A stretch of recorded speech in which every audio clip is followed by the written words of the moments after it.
What is up, party people? All right, we're gonna get into it. Nice little fun one. Nothing too big. Just like I said, it's the bullshit version of the stream, so don't expect the world, please. Everything set up. Jump on over to the next screen and say what's up to everyone. What's up, Amy? How you doing? And while I do that, I will get you guys in here. And I'll basically just say what's up to everyone until people start coming. What's up, Sean? What's up, Militant Mane? What's up? Only sheeple can't see. What you doing? What's up, Grizz? What's up, Crash? Thank you. What's up, Soul? Who else? What's up, Jose? What's up, Matrix? What's up, Bob? How you doing, sir? I think that's it for now. What's up, Dave? I think I said what's up to Crash. All right. Back to what I was trying. Let me see. Where the hell is that damn bot? That bot's supposed to be in there. Where is he? There he is. I don't think that one works. I fixed that. Hang on. Hang on. I gotta make sure the bot isn't working.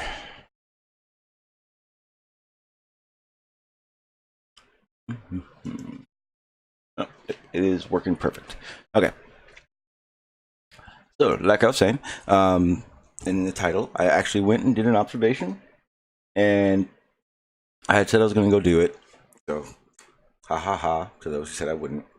I went out to the beach, looked at the horizon through the peep sight, with the light I have, and like I said, the horizon does not meet your eye level. So, I figured I'd show you guys some of those pictures as I download them because it takes a while, and open up the panel. Let's go from there. Let's see. And then other than that, open topic. I listened to Jose's today. I probably should have let Jose know that, that the evolution talk always leads to religion every time. Every time. There's nothing you can do about it. I had to realize that shorthand, or without warning. What's up, Crash?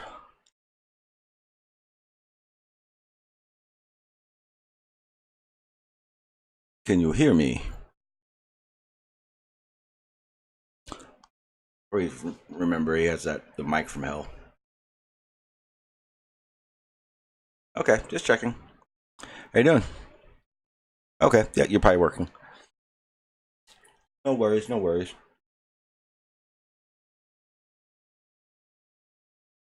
Ah, nice. What was the event? Oh, the rock crawling one.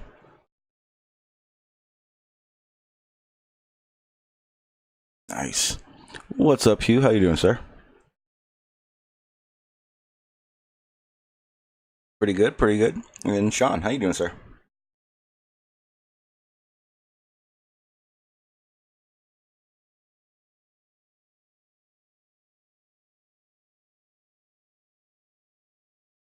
No, I haven't thrown him out, but he hasn't been back since, or he came back once, but I don't know how I'd be happy about him being here now, because he's an asshole. But he's welcome on it, I don't care.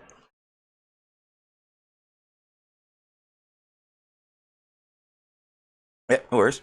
To be honest, I don't know if he will. Huh?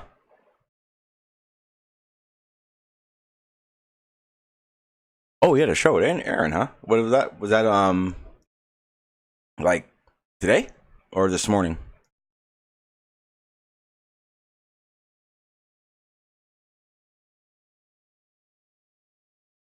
Was it okay, interesting at least? Like, I mean, what happened?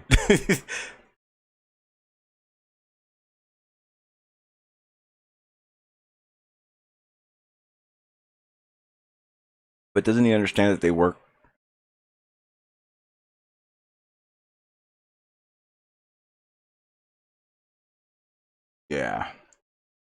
I didn't think it would.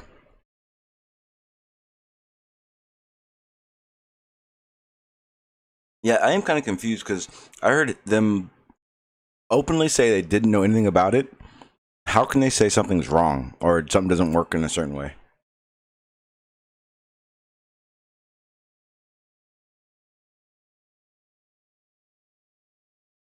I mean, I heard it's good evidence, but I don't know how one works, so I can't use it. They should understand the same thing.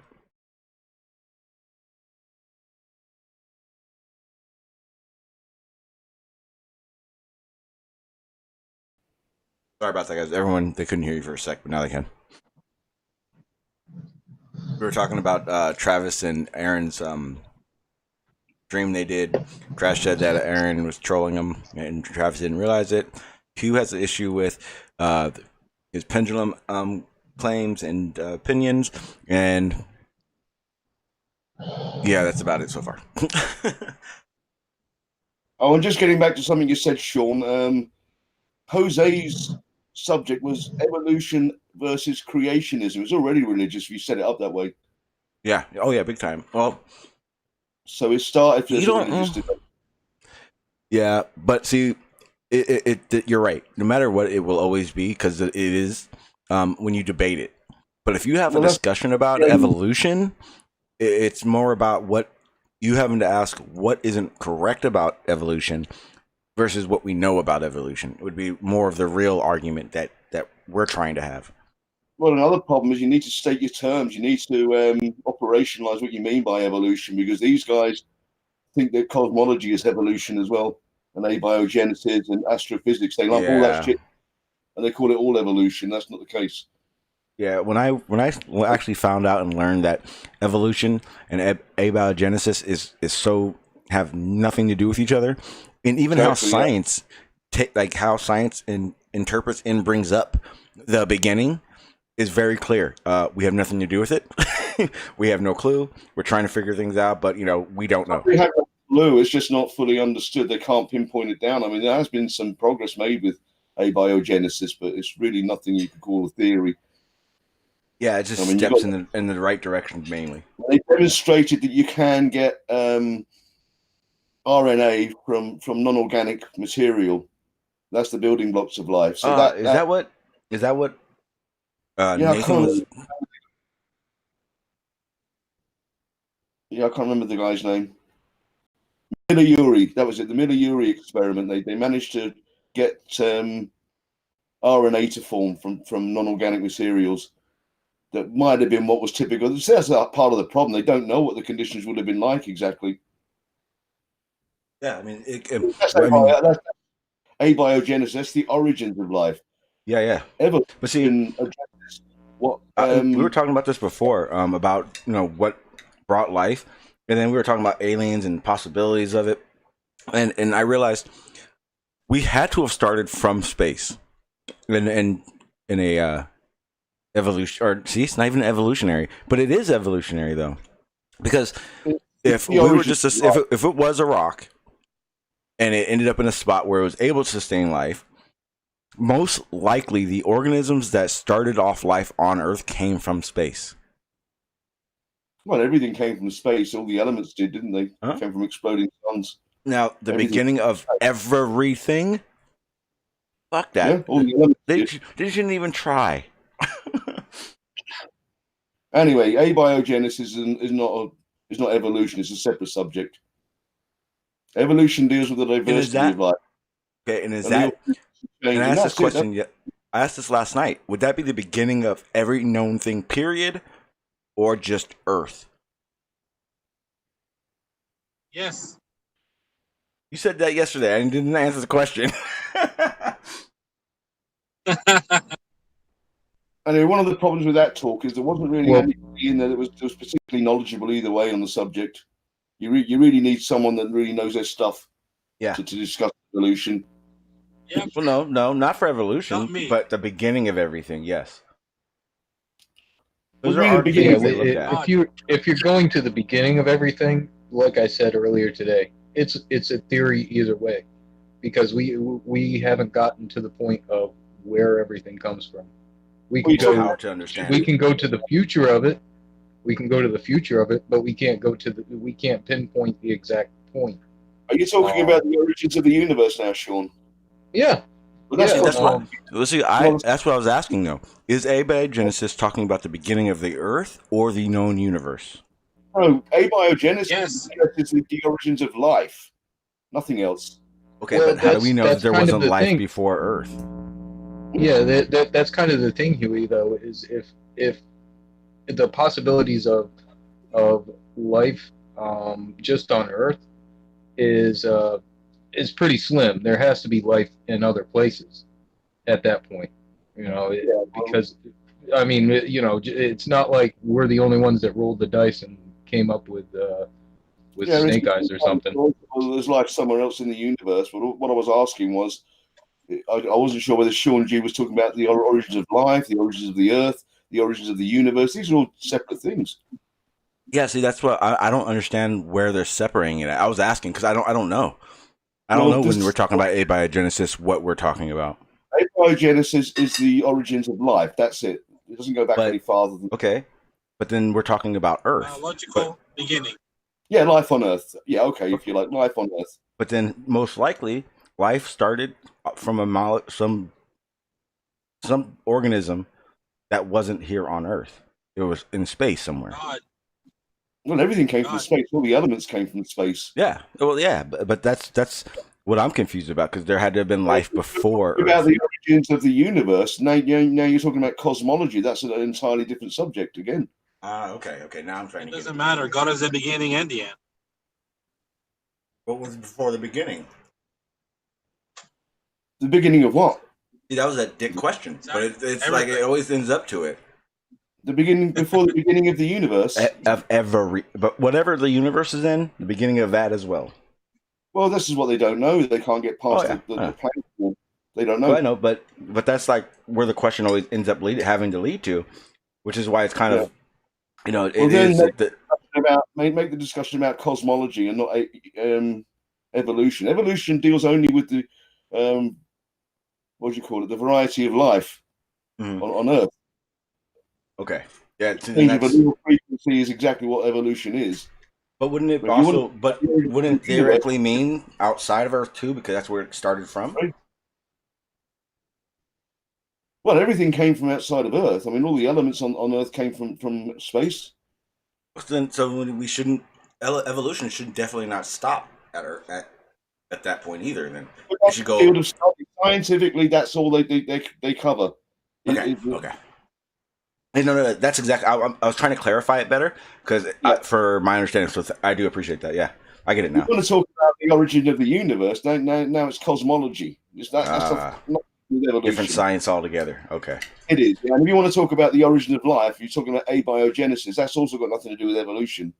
Okay. Evolution, I get it now. Changing allele frequency over time. That's all it is. There's nothing else to be considered there. Yeah, I get it. Hugh, would you think evolution would make sense if there was a God? Say we knew there was a God. We knew it. There was no doubt. Evolution seems like it'd be a pretty damn good idea, though. Well, if you talk to, do you know who Francis Collins is? Heard of it, but never heard, really got heard anything. Collins is the former head of the Human Genome Project. He's an elite scientist. He's a very intelligent and well-educated guy. And that's what he says. He says, there's no reason why God couldn't have started the thing in motion, and this is the mechanism he used. Because it makes sense to me, because we were talking about it last night with Carlos, and to me it makes sense that it would make more sense for, if there was a God, to to apply something that he wouldn't have to constantly be changing.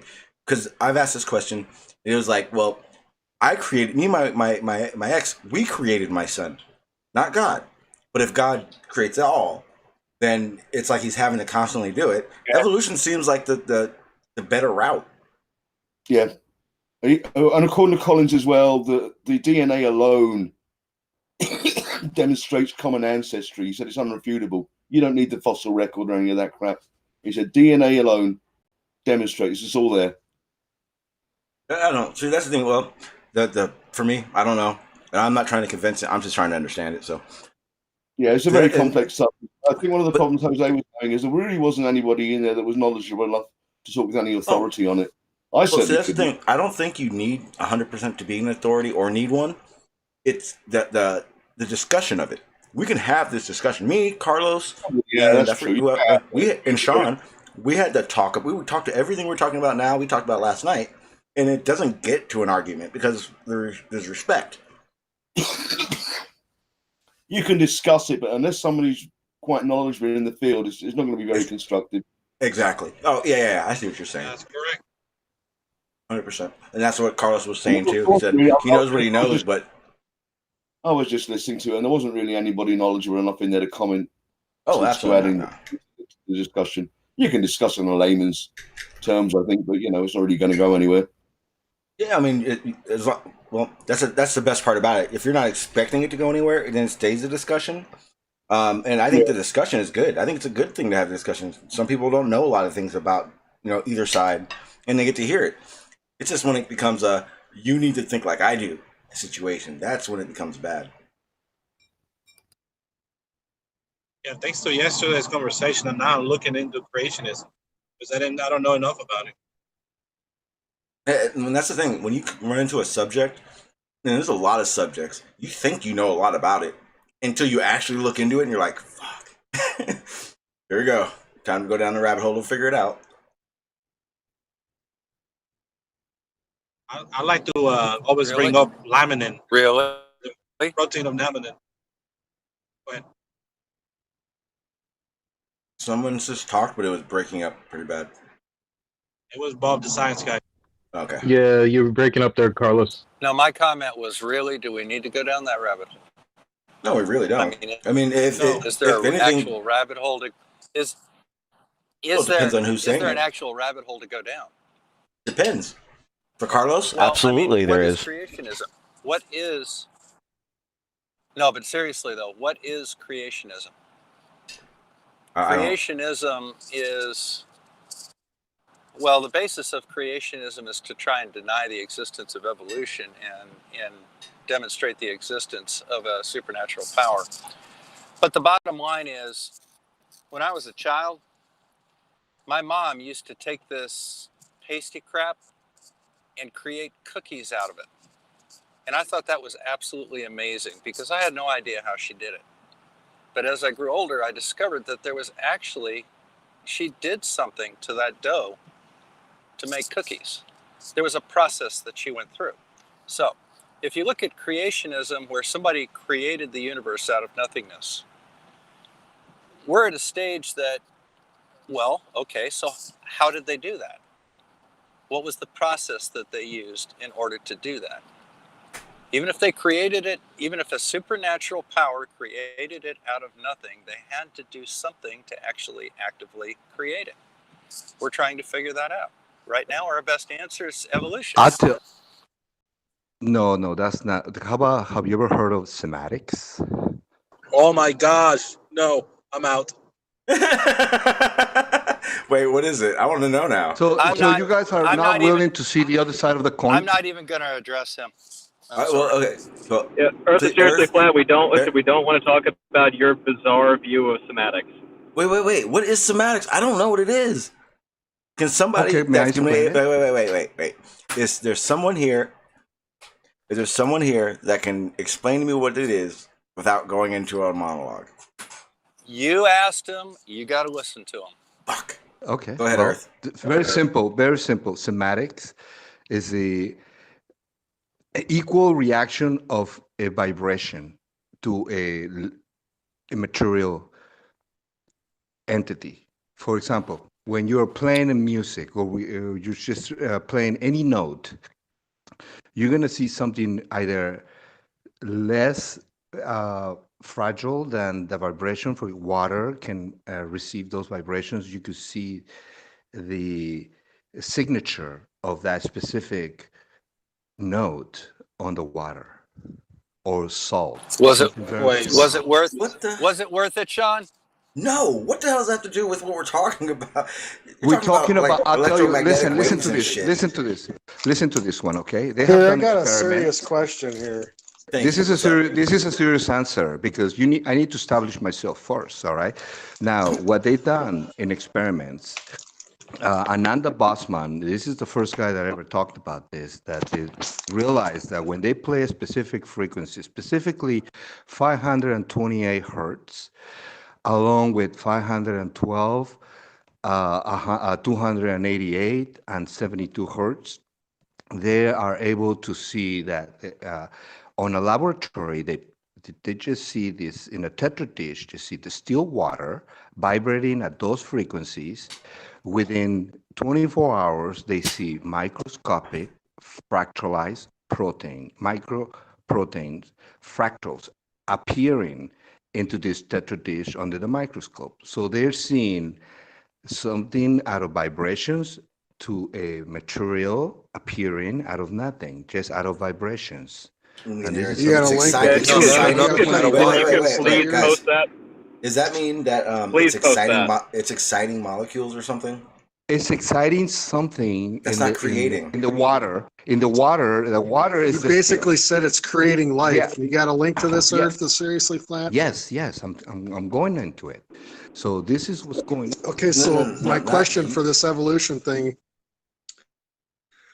The evolution, yeah. My question for this evolution thing is, yes, where- an evolution, you see different kinds of entities. Where does science explain where the octopus's DNA came from? Because it does not match anything here on Earth. So if evolution is correct, they should have an explanation for where the octopus came from.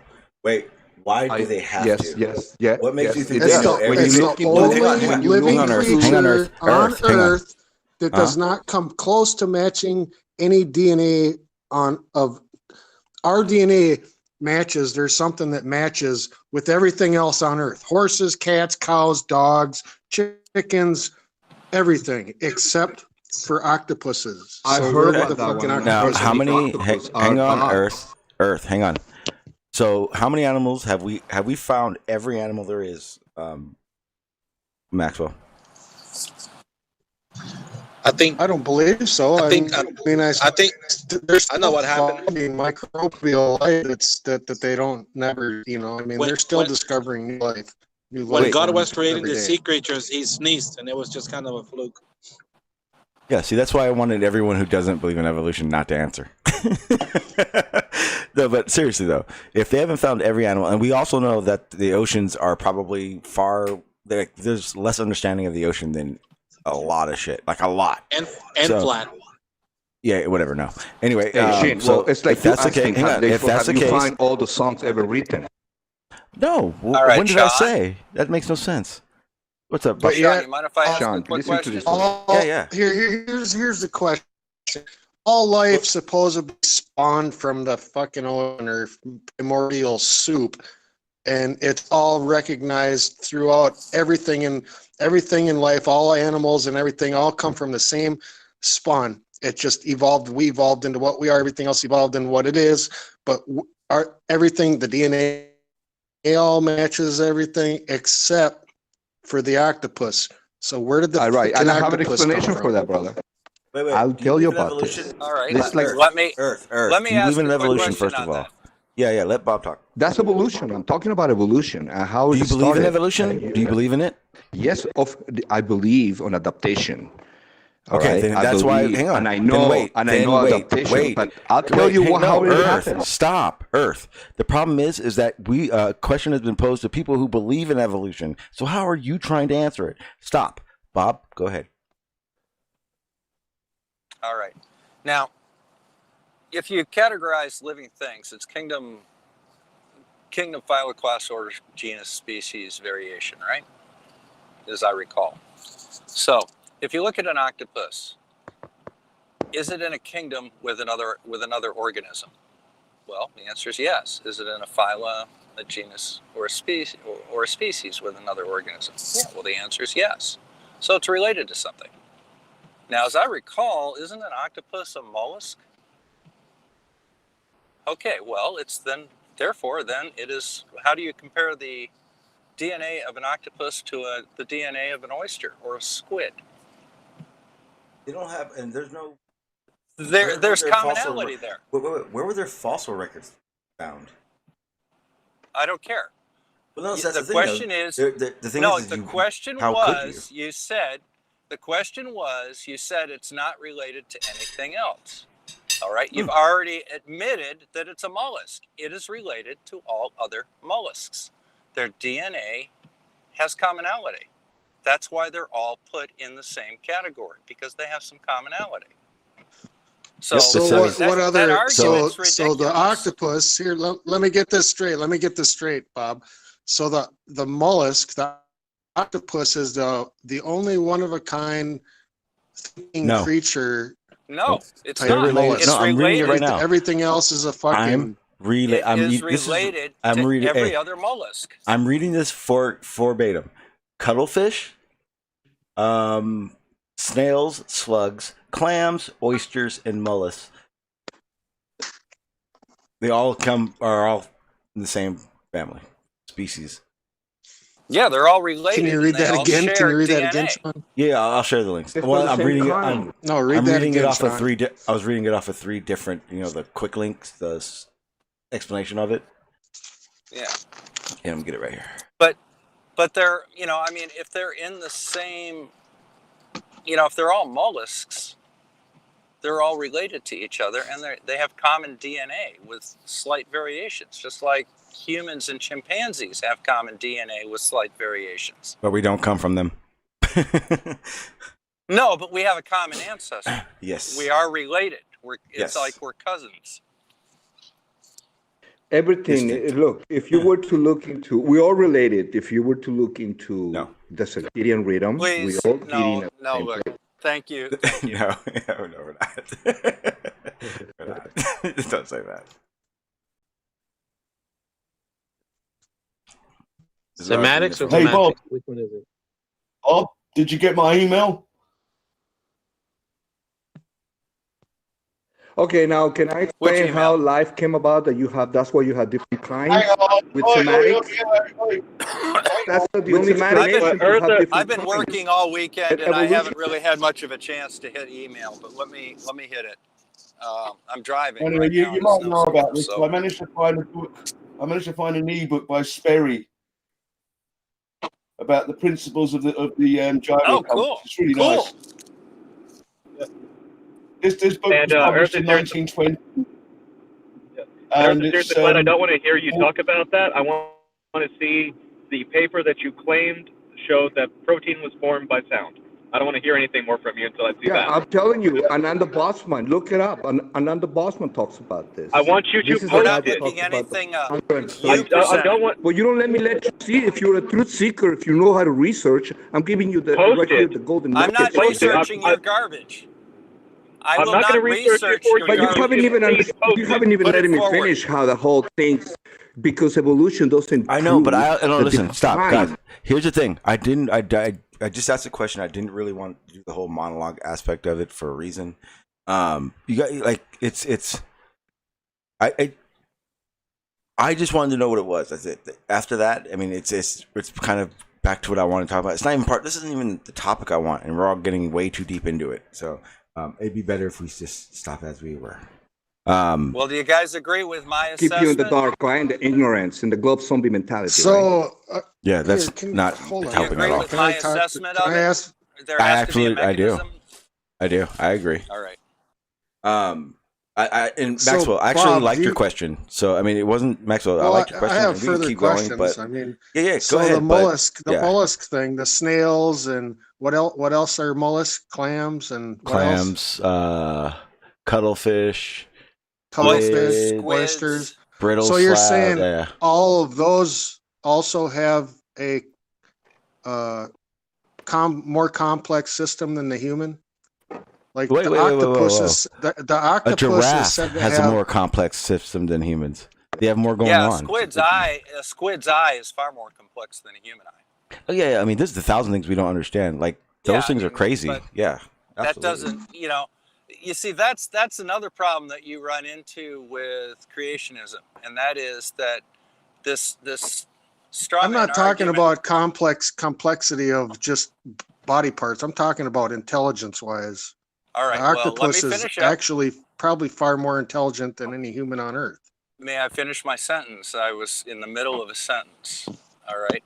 My sentence was this, and that is that one of the tenets of creationism is that man is the epitome of highest function and master of the world.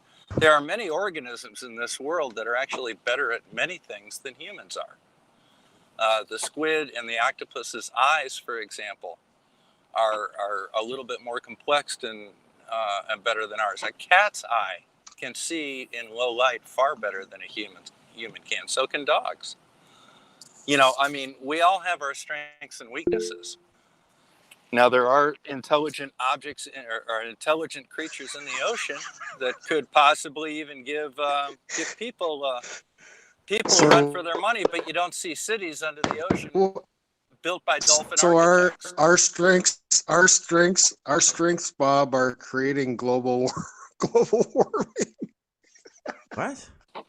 Actually, I'm not really even sure how that's. There's no global warming. Actually, the first, I think actually the first big change that was done by an organism was done by blue-green algae, and that was the oxygen deposition when the Earth's atmosphere changed due to the presence of blue-green algae and oxygen into the Earth's atmosphere. Yeah, but now we're pumping all kinds of shit into the atmosphere. We don't even Absolutely correct. And one of the things that humans can do is destroy the environment. We are very capable of doing that, and more importantly, we're capable With of doing chemtrails, are you familiar with chemtrails, right? No, we're there's more no chemtrails.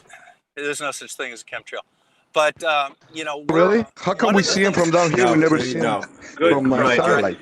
You don't if you're going to continue to interrupt me, we got to mute you, okay, Sean? Yeah, no, yeah, 100%. I agree. Now, the problem that we run into is, unlike blue-green algae, we understand what we're doing to the environment, yet continue to do it. We have the option of not being able to do it, or of not doing it, yet even though we know what we're doing, we continue to do it. That's the thing that sets us apart from blue-green algae.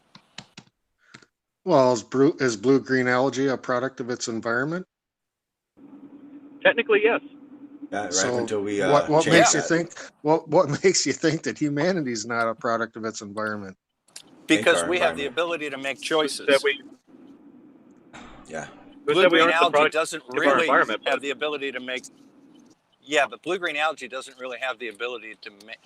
But you think you have the ability, but you just choose to do it your way, the way that's comfortable for your living. No. We have the ability. They don't. The ability not to do what we are doing, yet we continue to do it.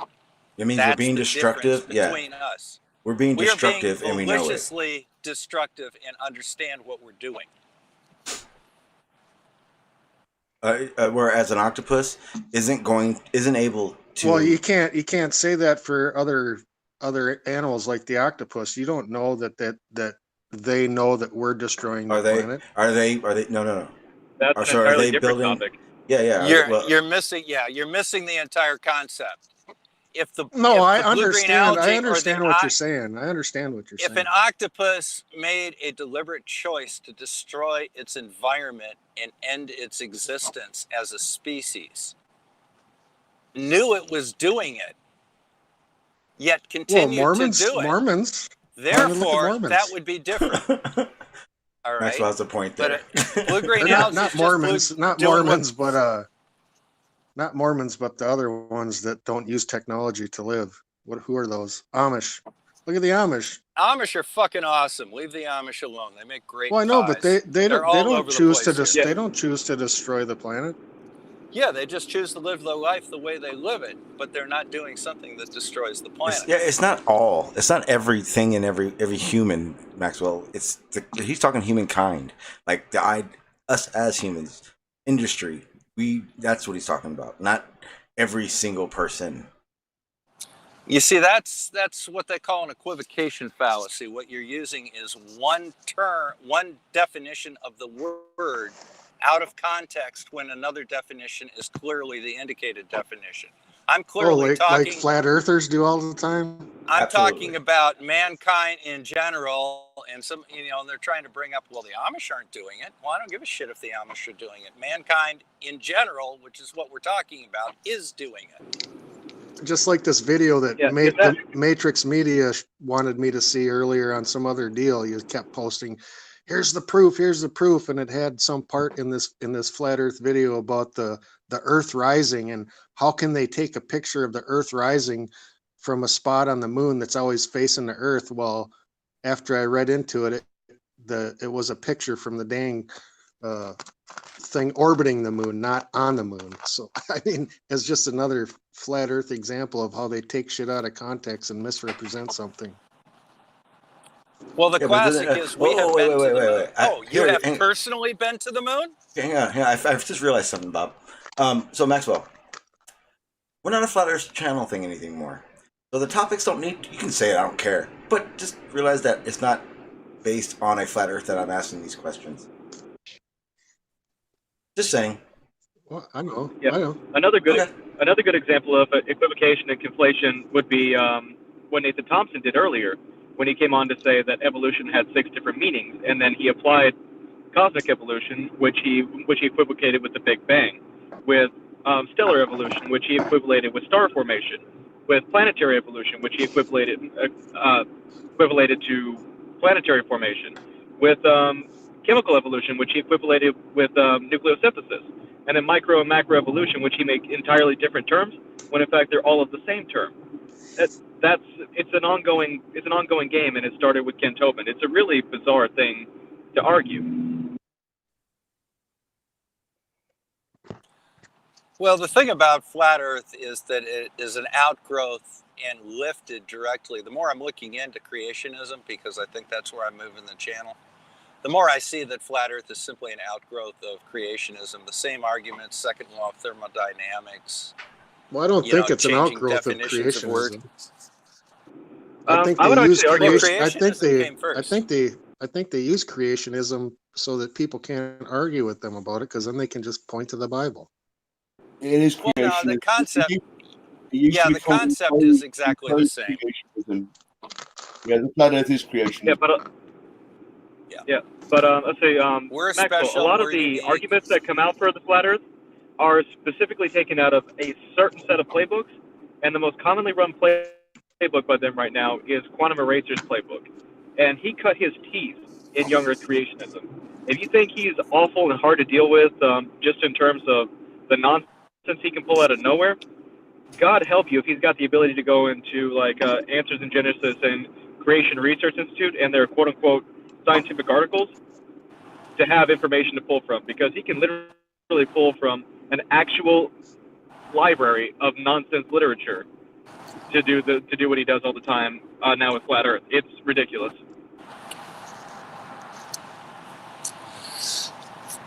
You know, watching my ghost, dude.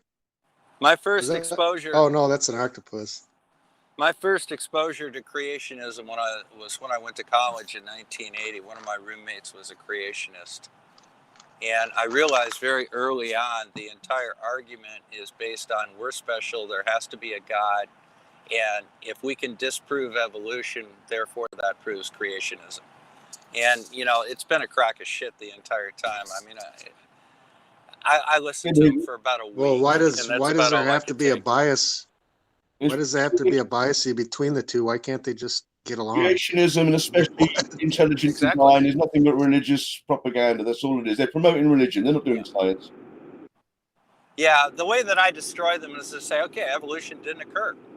Give me your evidence. And to answer your question, Maxwell, do anything. Take evolution. To answer your question, Maxwell, it comes down to this. The majority of young Earth creationism hinges on the idea that the Earth must necessarily be 6,000 years old, because the calculations in the Bible come up to that time. If that's not true, the Bible must necessarily be wrong, and it invalidates their God. It's a belief issue versus an evidence issue. There's already archaeological digs that prove that the Bible is much older. There's stuff that's written in the Bible that says that it's so and so thousands of years old. Well, there's archaeological digs that show some of these historical stuff in the Bible that they have uncovered that are tens of thousands of years older than what the Bible says. So there's a perspective yes, of exactly. years with God. God could say a year for him, for us, could be 52 years. Oh, that's some nice special pleading you got there. Yeah, that's another classic thing. You know, if the heavens and the earth were created in 7 days, how long is one of God's days? That's another argument that they use, that God's days are different than our days, because we can't really tell what God's day really is. It could be 1,000,000 years. It could Well, be 1 for billion example, for the years. Aztec year is 52 years, Gregorian years. One Aztec year. Great, that's very is nice. 52 years. Thanks. You know that, right? Oh, are you going to be wrong about Aztec cosmology again? Thank you, Earth. I really appreciate it when you do that.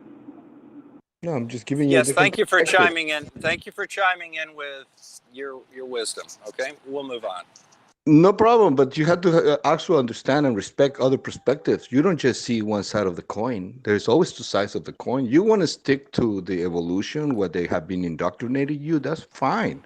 But I'm Is just the here Earth to flat? offer a different perspective. That's all. How can you have different kinds in evolution? Is the It's Earth possible. flat? Is the Earth Well, flat? well, We don't know. before we get Yeah, we there, do. I have to ask the question. Was the Bible written by God?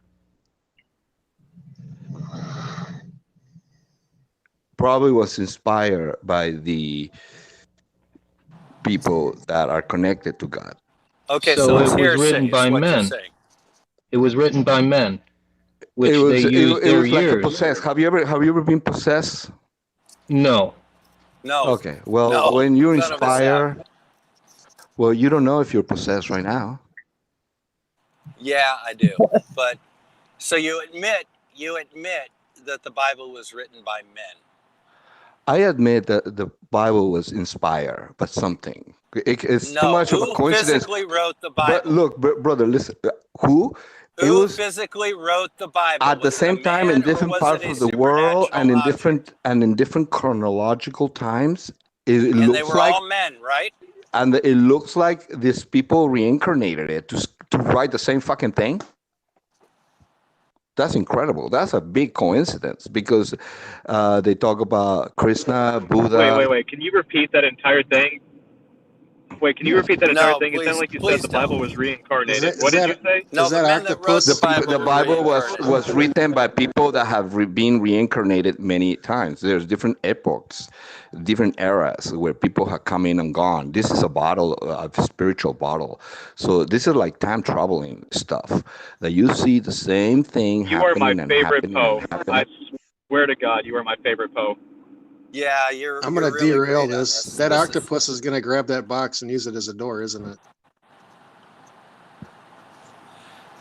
I just want to make sure the octopus doesn't have a gun. Does he have a gun or a knife? You know, I think if they put a Homo sapien long enough in zero gravity and floating in space, it will grow 8 legs or 8 arms. Man, them things are cool. You don't have to worry, Bobby. He's an Australian octopus, doesn't need guns. Whenever you say things like that, that makes me. Yeah. Whenever you say things like that, one, you're a Poe, and two, you have no understanding what evolution is if you think zero gravity will suddenly change our DNA into growing additional limbs. Maxwell, this is No, I'm Octolabs, just isn't it? joking. You know, come on. You don't know. You know, that's why only my children know when I'm joking or not. That was just a joke. All right. What'd Now, you say, Sean? I do believe in adaptation. I know about adaptation of knowledge, actual realigning to what's new discovery, what's have been new verified, and we as humanity, we all realign and try to be more efficient and together. Thank you so much. Thank you so much. Seriously, appreciate it, man. It's No great. problem, brother. This No is problem. But this what is I the was saying octopus about the from Octolabs, Cymatics isn't it? This is the and octopus how from you have Octolabs. octopus too. Yeah. Great. This is great. They do great shots. Horseshoe crabs have blue blood. Yeah, expensive. I just want to Expensive blue blood. support global warming. and it's very useful for going over toll-like receptors and using it for biomedical testing. Horseshoe crabs. I watched something on how they harvest them and harvest the blood because it's worth some crazy amount per gram. Yeah, it's really expensive. Like they used to have a guy down in Makes the best Florida that ceviche. used to milk snakes like that too. The Miami Serpentarium, he used to get a lot of venom from me. He had thousands of different snakes there. Then he'd get venom off of all of them. Yeah, they got a whole family that does that now. Yeah, I think it's his family from Florida. He used to be in the Miami Serpentarium, and now he moved out somewhere in the freaking Everglades. He's way out in the Everglades. His daughter's doing it now. Yeah, it's pretty awesome. They're insane. Yeah, I went to the Miami Serpentarium when I was a kid and watched him milk a king cobra. That was freaking awesome. I think it was 18 feet long.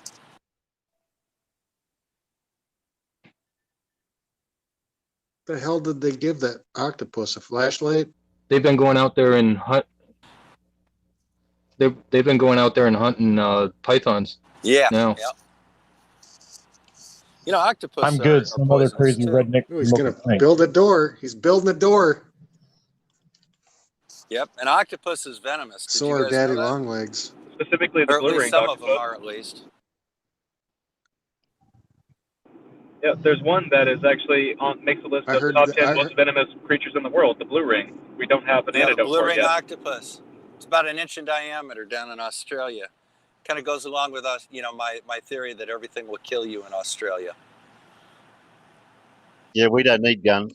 I heard the daddy long legs is the most poisonous spider in the world. Is that true? I don't think it is, because I think that is not true. I think Mythbusters actually checked that once. Trying to milk those things is kind of like milking almonds. Tiny little teeth. I think the fangs. Yeah, and I think the fangs are too small too. Well, they can't bite you. That's the problem. Yeah, but they're not designed to bite you. No, they can bite you. It's just that they're not very venomous. They're really not. Yeah, but they're not designed to bite people. Things like gnats and mosquitoes.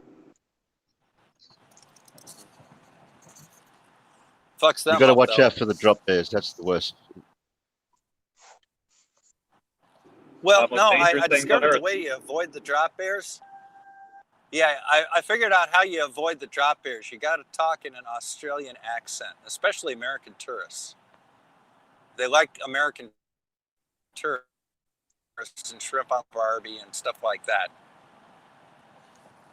Is that right?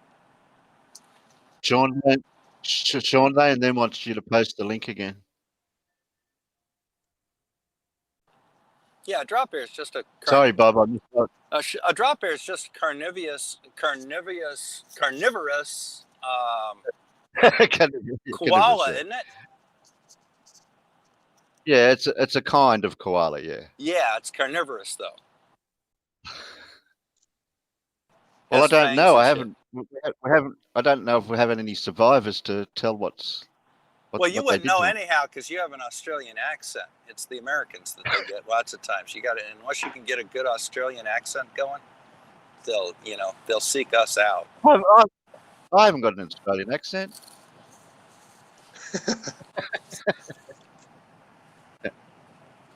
Hey, I saw a really neat thing on TV the other day. The Tassie tiger. Yeah. Tasmanian tiger. Yeah, they think they found some. Oh, I don't know. I thought they're completely 100% extinct. Yeah, 70 years ago, but they think they might have found a family of them in northern Tasmania. Guy had some pictures of them. So. I'd have to see that. I'll tell you what, brother. I saw a Neanderthal the other day here in Sunset Beach. And I'm talking to one now. I'm actually an Australopithecus. And yeah, they actually do have a lot of Neanderthals up there. That is actually true. Yep. No, actually, I'm being denominated as an Australopithecus, actually. That's really great, man. It's better looking than the Neanderthal. You know that, right? That's the really Australopithecus is so beautiful. Have you seen the Australopithecus? I don't even know what the hell that is. Thank you so much for sharing that. and I don't want Steroids will give you that Cro-Magnon. Steroids will give you that Cro-Magnon forehead. Bob the science guy. That email has a link and it will open in your browser, but it's a PDF. You can export it as a PDF and save it on your hard drive. What's that? That book I sent you? Oh, cool. That's a good question for Brian. In your browser. Did you put it in here, or you just got it in the email? It's in the email. There's a link in the email. Click on that. Yeah, I'll look at it. And then What's a good question for me? I apologize, man. It's not that I'm ignoring you. It's just that this That's last right. week has been awful, man. I just got No back. worries. I was out in Phoenix at a conference trying to. Brian or Flat Earth Bob. Conference? That'd be a good question for Brian or Bob. Hang on, Maxwell. It'll open in your browser. And you can export as PDF and you can save it. It's really nice. Cool. I'm looking forward to it. Thanks. If you haven't, my first thought is he's bound to know about this, but just in case you don't, it's really cool. Yeah. Well, I had somebody the other day tell me that in order for a gyro compass to work, you need a pendulum and a clock. Yeah. Well, the reason it came about was because Travis was trying to say that's not what Sperry are describing the thing as. I said, I'm sure they do, but I wasn't sure. So I did a quick search and I found the darn thing. So now I'm waiting for Travis to have a read of that and get back to me and tell me that this is not what Sperry... he actually already... he actually already, quote-unquote, read it, and he's mad at you because the Sperry Corporation wrote that and not Sperry himself. So obviously it's not right. I'm not even joking. He went over that today, and Sean Hawkins went through. But yeah, he's like, this wasn't written by Sperry, so it doesn't matter. This was just written by the Sperry Corporation, so it's a lie. Oh, so it's a lie. And it's a .gov. No, my question is he needs to make a bit more room in his conspiracy tent to include the Sperry Gyroscope company, because We'll get you in a second, man. They're in on the conspiracy as well, right? Yep, that's right. Well, to be fair, when you showed him the PDF, you said it was written by the Sperry Corporation. You didn't say it was written by Sperry himself. I never said Travis, that. yeah, you really did. I remember you saying that, and then Travis went on to say you said it was written by Sperry the man, not the corporation, so he can just dismiss it. And he treated the damn thing. He treated that ebook like it was a joke. Literally read it to Aaron aloud and pretended like he was a student in a classroom. It was really rather kind of pathetic. Well, what do you expect from Travis, eh? You're not going to get any intellectual dishonesty from that guy. He was trying to get I me on expected his better show than the that. other It was day. really... I popped in on his show the other day and put some comments in the chat. And he goes, "Well, come on to the panel and everything." I told him I'd give him half an hour if he put $250 in my Patreon. What I was trying to get out of Travis was: is Sperry lying or are they wrong when they describe the gyro compass as utilizing the Earth's rotation? And Travis says to me, "That's not what they say."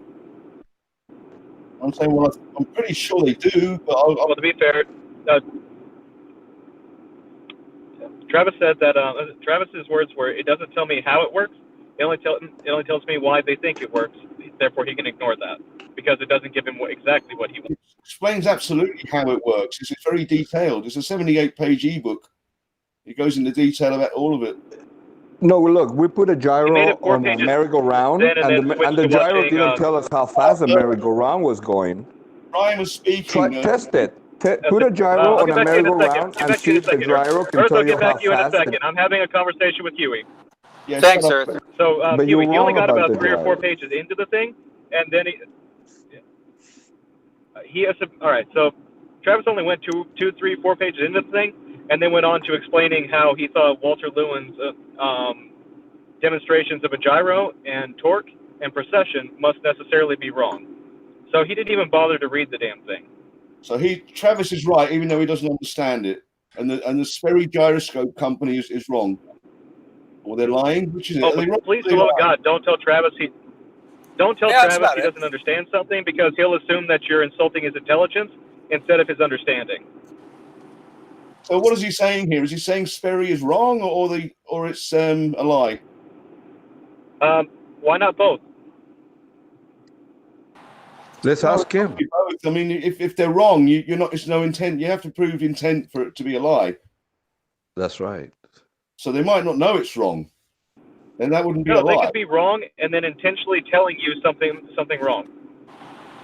Well, that's a lie. If you know it's wrong and you still say it anyway, then that's a lie. But you could unintentionally say something that's wrong. That's not a lie, is it? Did somebody have a question for Brian and I?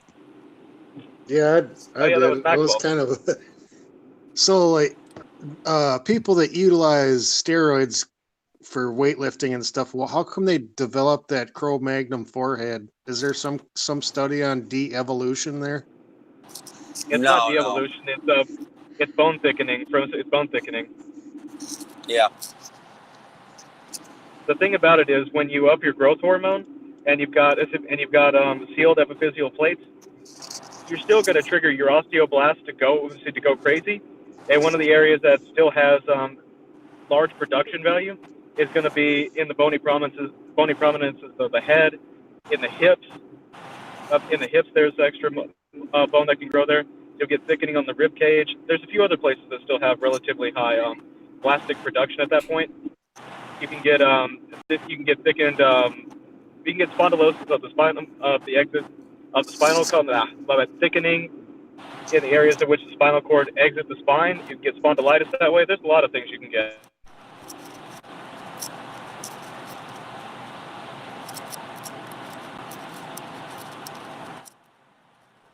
Yeah, there's all sorts of problems, and that was a great answer, Brian.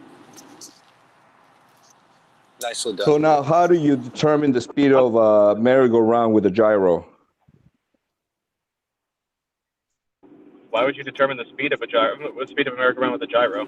Yeah, there's better ways of measuring it. I'm asking you. You guys think that the gyro determines the speed of Earth spinning, so let's put it to the test. You put the gyro on a merry-go-round. No one said that at all. Put it to the test. No one said that. No one said that. That destroys the gyro notion that they were spinning. No, it's A just that no gyro one said doesn't what you're test claiming. speed.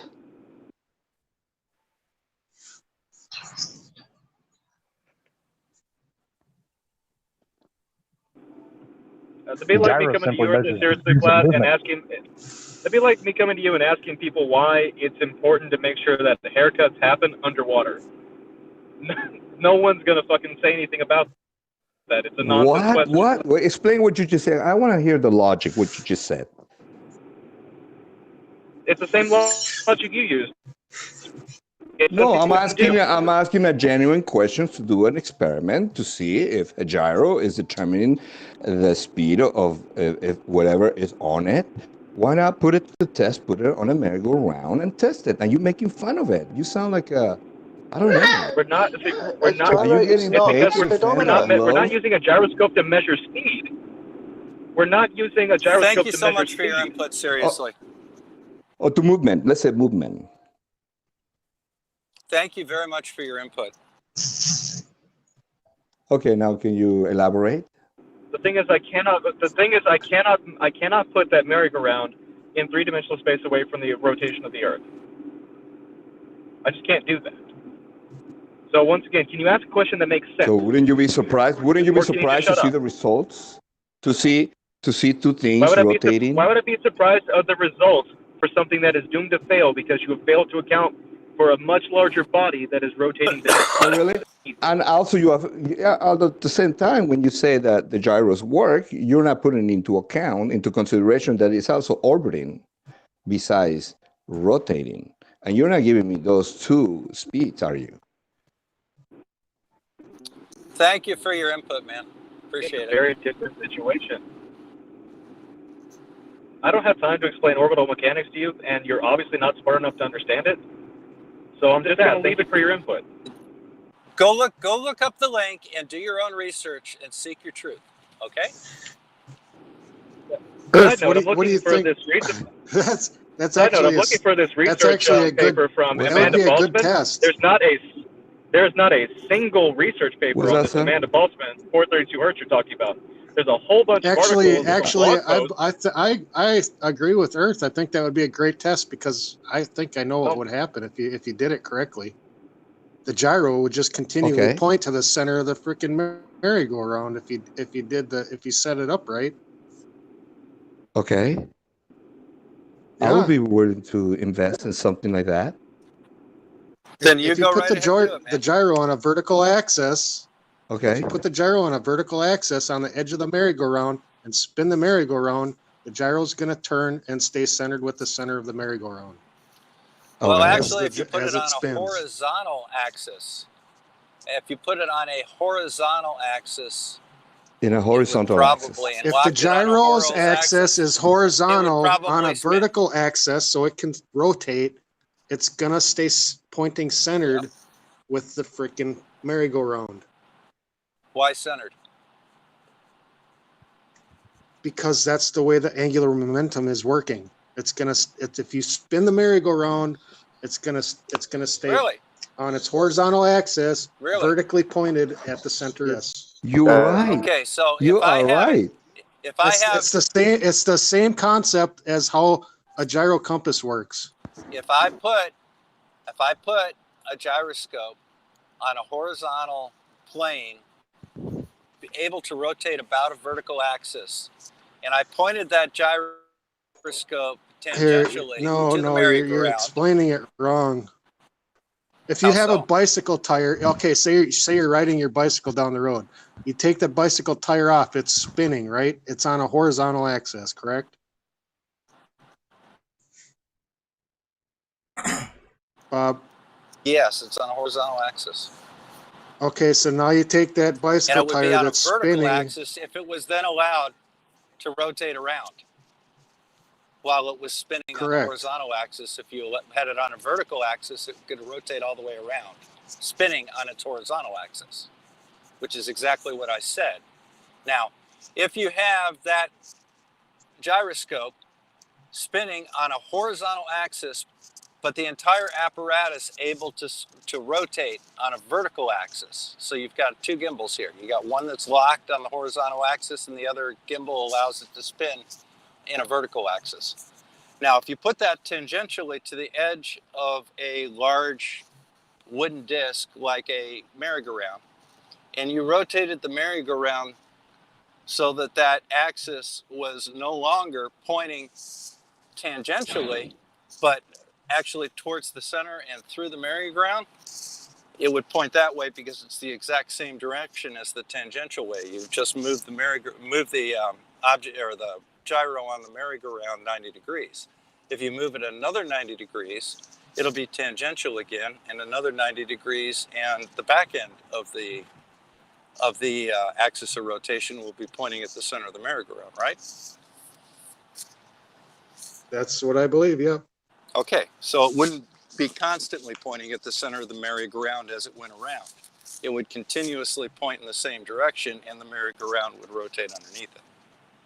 But it would stay pointing in the same direction, the angular momentum, or axis of rotation, whichever you wish to use. So it wouldn't continuously point like the spokes of a wheel in towards the center of the merry-go-round. Right? That makes sense? I don't know. I think it would. Why don't you draw it out? If you spun the merry-go-round fast enough, I think it would eventually just stay pointed at the center of the merry-go-round. Why? Is that rigidity angular in momentum. space? Is that rigidity in space, though? Is there a torque being applied to it to change it? I don't know. That's a good question. I'm going to have to try it, see what happens. Yeah. I think I think the torque that you're talking about is centrifugal force. Centrifugal force, I think it will point the gyro doesn't have to anything to do with it. outside No, it doesn't the have anything ring. to do with it. Doesn't have anything to do with it. Centrifugal force with the gyro? No. No. Really? What's the formula of that? Yeah, really. No, Bob, in another time. I'm planning. No, that doesn't matter. No, that doesn't matter at all, because what's happening is the centrifugal force is it directed as a force. You're being on America. Stop. Now, you asked me a question. Keep your mouth I'm shut and listen to the answer. I'm sorry, sir. The problem that you run into with the angular momentum or the axis of rotation of the horizontal gyroscope, if that's horizontal, the centrifugal force is in that same plane.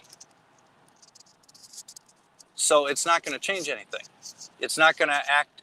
It's not going to act as a torque on the angular momentum. At least I wouldn't think that it would. All right, I'm done. Thanks. Wow, that went over my head, brother. Well, I'm glad I stopped by here tonight. Now I got something else to think about. Yeah, it's actually, honest to God, no subscription. It's a great question. I think that I'm right, but please check it. Could be. Yeah, I don't think that the angular momentum will rotate to line up with the center. Because how about the opposite to the center because of centrifugal force? Yeah, I don't think it's going to continuously rotate to align with the center. All right. Now the reason to align with the center. Yeah, you said it would align with the center of the merry-go-round. I don't think that it will. I don't think the angular momentum will continuously realign itself to match up with it, to go through the center of the merry-go-round. The reason that the gyro compass does it differently is the gyro compass has a torque applied to the angular momentum in a different plane. All right. So because that it has a torque, it tries to maintain angular rigidity and move up above or below the horizontal and is forced back to the horizontal by a torque.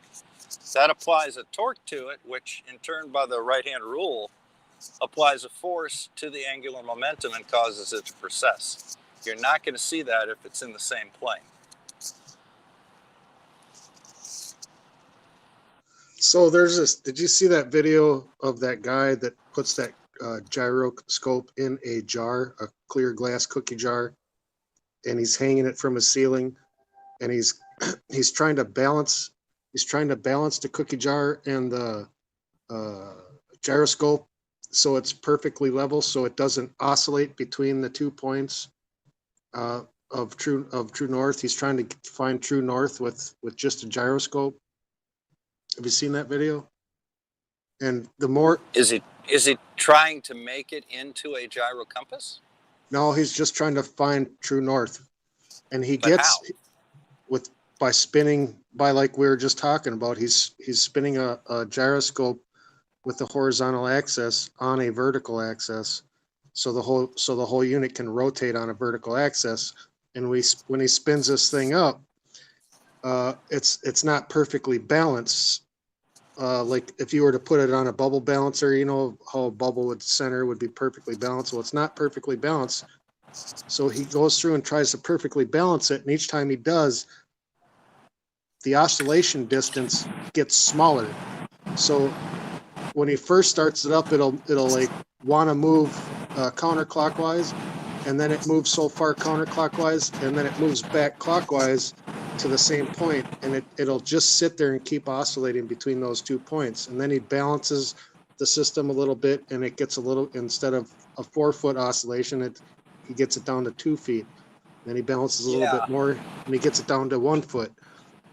It's like a really long, like 20, 30-minute video. Yes. I think I may have seen that. Yeah, but the bottom line is, though, true north would be the midpoint between those two oscillations, wouldn't it? Yeah, correct. And the problem, and the difference between that and a gyro compass is the gyro compass has a dampener on it to make sure that those oscillations are as minimal as possible. But yeah, that's how a gyro compass seeks true north. It goes up to true north, overshoots, comes back, the overshoots, goes back, and then it oscillates in. But it's got a dampener on it to minimize those oscillations. So Sorry. So it's always going to. And every time it misses each time it misses on the oscillation, they won't miss as greatly the next time around. Yeah. Right, but my point is that if the gyroscope is spinning on a horizontal axis and it finds true north like that, then true north is going to affect the gyroscope on a merry-go-round. So I don't. No, think it's rotating in a different. It's in a different plane. It's in the same plane. It's in the same plane as the axis of rotation. Somebody's screaming. Yeah, bro, you're hot as hell, man. There you go. The difference between a merry-go-round and the Earth is with a vertically oriented axis of rotation on a gyroscope is a merry-go-round rotates in the horizontal axis of rotation, whereas in a gyroscope, you're in a different, you're 90 degrees to that axis of rotation. It's rotating up and around. So if you're on a record player, that's rotating in a plane, right? But if you put the record 90 degrees over and measure it from the rim of the record, you see that's the rotation you get on the Earth, not the rotation on the record player. Right. So the Earth rotates west to east instead of, say, around the point that you're on, like you would on a merry-go-round.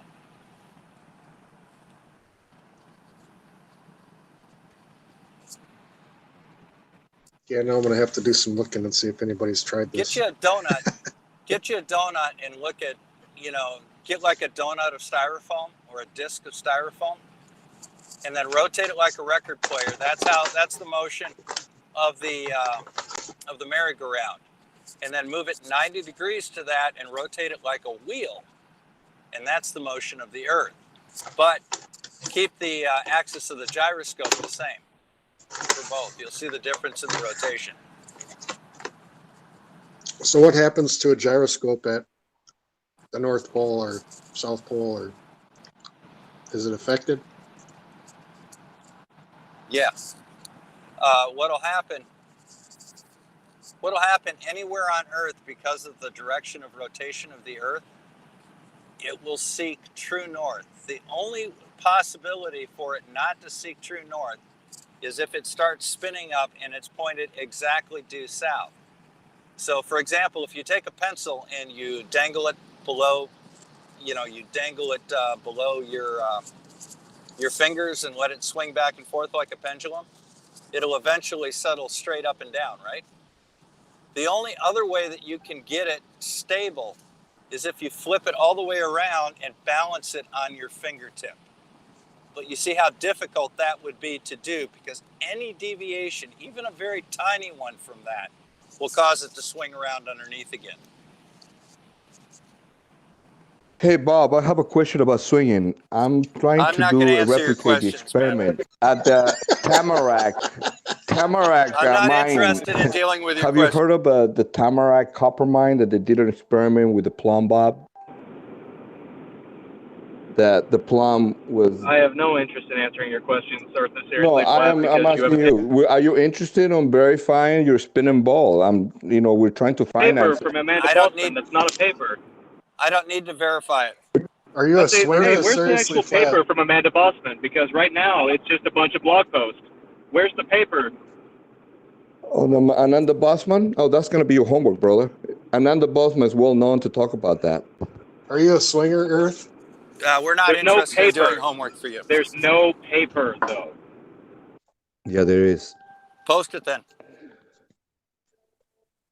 Point us to the link for the paper. I'm not going to go look for it. Go find it.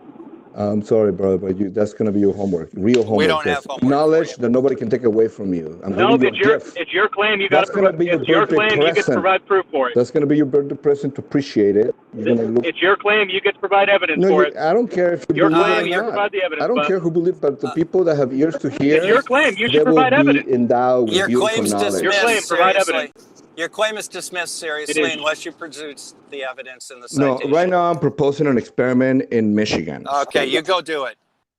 And I'm looking for people that want to be part of it, and to verify that we have our conclusions. You're not looking for anything other than a handout. No, I don't need any handouts. I don't need any handouts from anybody. I can finance this myself.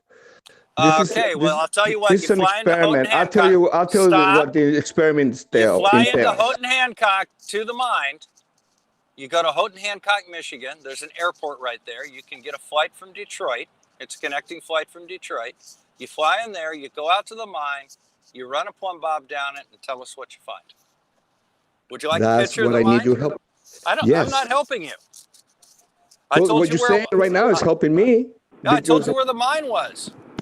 Tamarack mine, yes. Are you telling me Here's that's the the thing: help? he's going to go to a mine. He's going to hang a plumb bob, and it's going to deflect towards the metal because the damn things deflect. Bob, towards are mass. you a plum?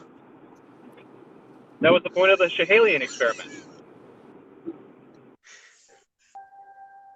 Oh, you're familiar with that experiment.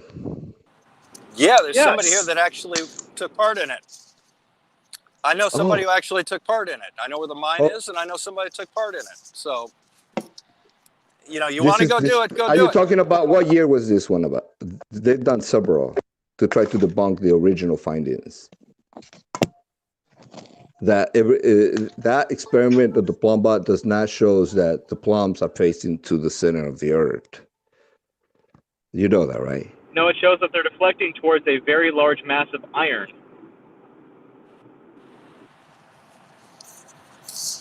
Boom. Or whatever metal it happened to be. Regardless. No, that's allegedly. It's an iron mine. Now, what other cause would what other thing would cause it to deflect, say, to the south? Actually, it's not that I'm not sure with the direction where it was deflecting. Was it? There were two plumb bombs. Direction it was. I'll tell you what. There were two plumb bombs. Tell me what direction it was deflecting. I'm trying to find this out. Just a minute. Okay, well, go figure it out and come back. There were two plumb bombs. They were both that went down, and there was about a distance of 1,500 I love it when he gets feet. flustered because we know his claim and we know the debunk. Yeah.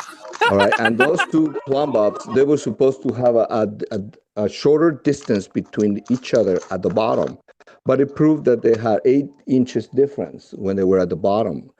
They were 1,000 feet down or something like that, or 1,500 feet down. Go pull it up and let's see what it was, rather than say I think. And that's I'm giving you a synopsis about it. Okay, don't get aggressive about it, because every time we give you evidence about it, you're acting like a little girl. We don't want a synopsis. I want to see the actual data. I want The Tamarack plumb bob experiment is all over the internet, brother. That's going to be another one of your homework. Pull it up. I'm not your secretary, brother. Pull up your evidence, or we will dismiss your evidence. No, I'm just giving you No, little you know nuggets. what you are? You're not my secretary. You know what you are? You're my bitch. Well, because I can take you down anytime I want. I'm not your bitch either. If you're curious about it, you go continue living in ignorance. If you want to continue be a glove zombie, brother, go ahead. That's your call, brother. But I'm just giving you a little nugget. Appreciate it. That's your birthday present right there. Happy holidays. That's your nugget right there. Find it. Go look for Ananda Bosman. You will learn a lot. I think you're going to be a beautiful flat earther. You know that. So isn't there something that you missed? You are so full of shit. Your eyes are brown. Good Lord.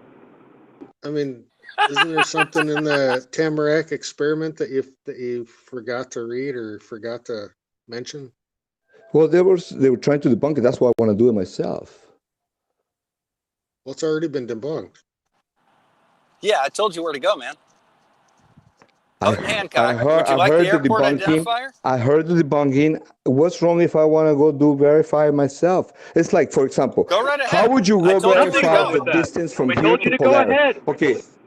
Okay, you big mouth. How would you verify the distance from here to Polaris? How would you verify that? Tell me. You're on your spinning balls religion. Thank you so much for your input. So how did you verify Can I years get an amen, ago? brothers and sisters? All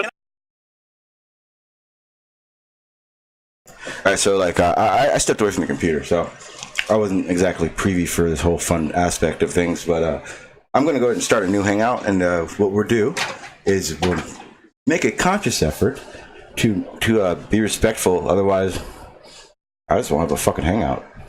I can do this on my own. I don't need help. So, again, like I said, if you can't be respectful, don't come on my panel. And that goes for everyone that was on my panel just now who still does not get it after I don't know how many fucking streams. I don't know. So, again, like I said, I'm making a new hangout right now, and we're going to start over on that bullshit because, again, for the past 10 minutes of what I was listening to, it sounded like complete bullshit. Complete bullshit. Let me go ahead and start this new hangout, and then I'll get back into it because I'm kind of doing 3 things at once.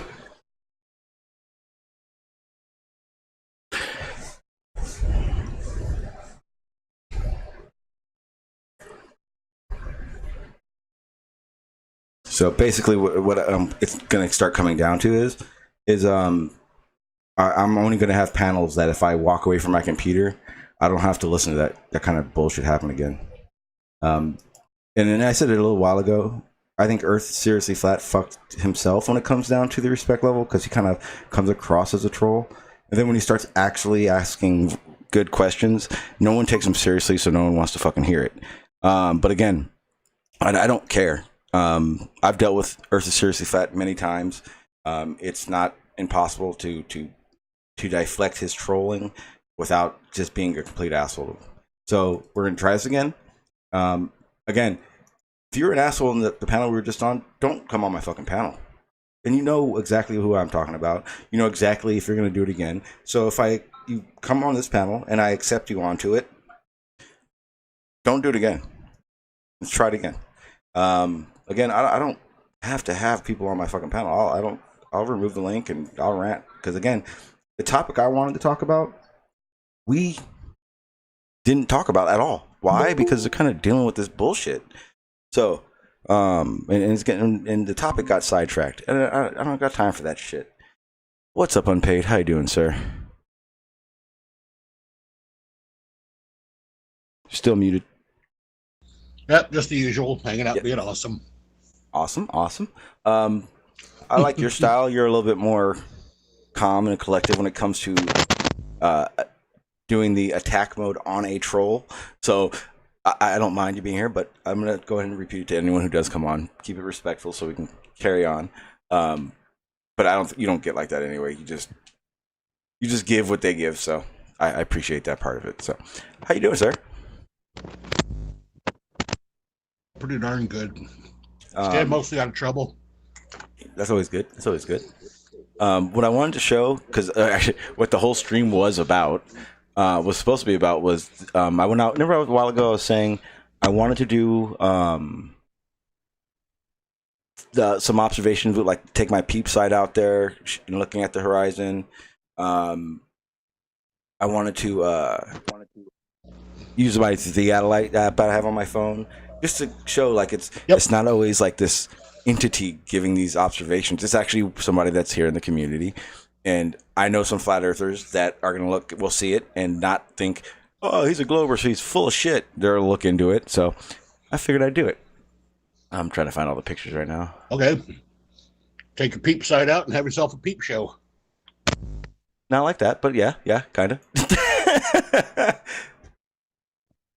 And it's taken me a long time, but that stream we had the other day with Pete, I'm editing it and I'm adding fun stuff to it. So it's not like a complete just highlight thing, but it's going to be in the highlight category. But it's going to be fun. Awesome. That was epic. And again, that was like the second day of you doing that. So I still hadn't, like, I was there, like I knew what you were doing kind of. But you knew what was going on, but you hadn't fully processed it yet. Yes, and then you were like, "I got this," and I was like, let's just let it." Because, like, you've always been like, if there's a conversation going and you know where it's going or you see what they're doing, you like to, like, stop everyone so they know you got it, and then you carry on. And the second you said that, I was like, "All right, I'll just sit back and see what happens." And I was like, "Holy crap!" The second, I think it was by the third back and forth you guys had, I went, that motherfucker's like, he doesn't realize what's happening right now. Pete, like, he's dropping the bomb. He literally had a conversation with these guys the whole time. And then what really got me and thought was funny was at the very end when he was like, no, you guys weren't, that wasn't scripted. You guys are shills and this. And I'm like, dude, you just had a whole, like, you talking shit right now, but you had a whole conversation with that. Everyone else caught on. Everyone else knew what was going on.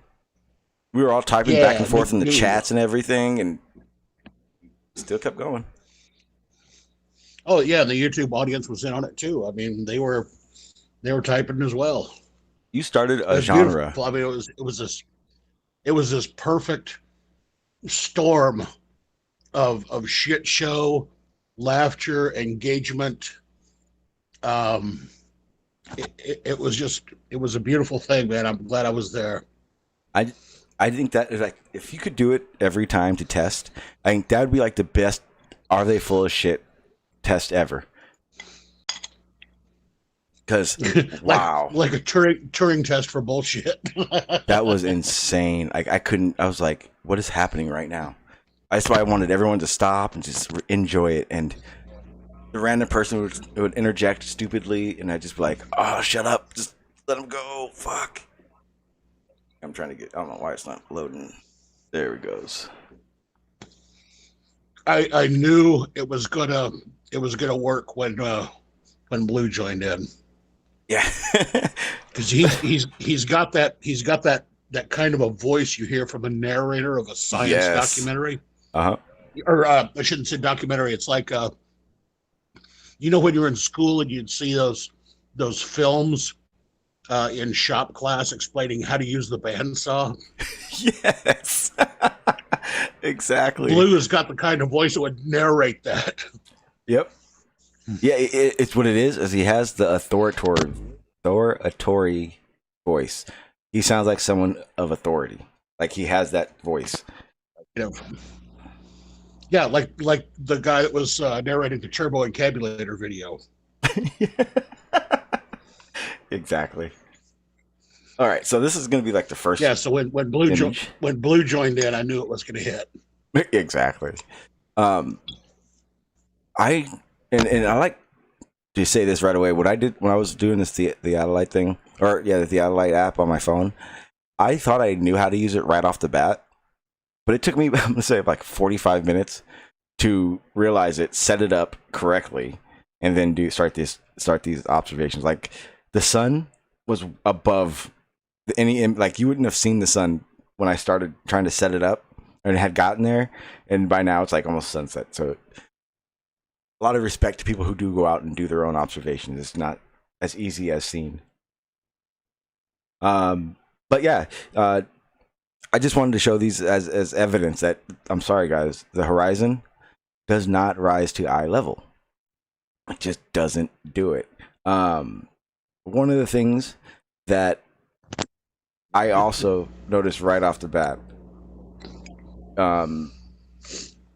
is no matter where you're at elevation wise, there should never be a point where your eye level, and that horizon is going to be above that line. It just doesn't. It's impossible. You can't even go to the ground low enough to make that happen and be able to actually still see it. So these are the kind of things I want people to see. Well, functionally, if you're right on the ground, yeah, your excuse me, the vanishing point and the horizon would be one and the same. Mathematically, it would not, because you can't have the ground pass through the center of your pupil. Otherwise, you've got some bigger problems where the horizon is. And again, these are all tools that show us exactly how we know where we are and what we are actually looking at, because our eyes can't do it. Because I want to make this very clear. We're looking at this right now. How about with this picture? Because this is, I'm going to say, actually, I do have those images. Hang on. Like I said, I'm still uploading a lot of them, so not easy just having a bunch of these up right now. Hang on, I'm trying to figure out which ones are which. Let me extract here. Oh, wrong screen.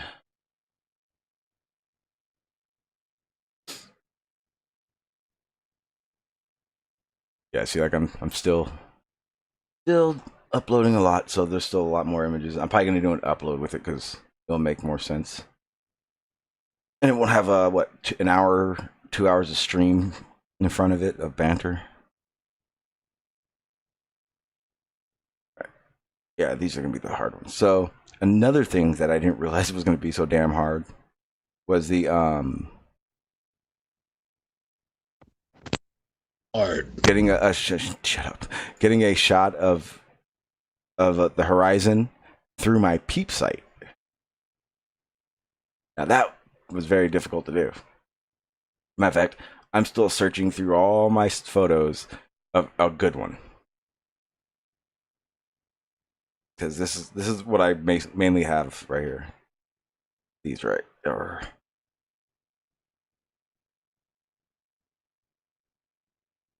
That's attachment 2. The majority is this.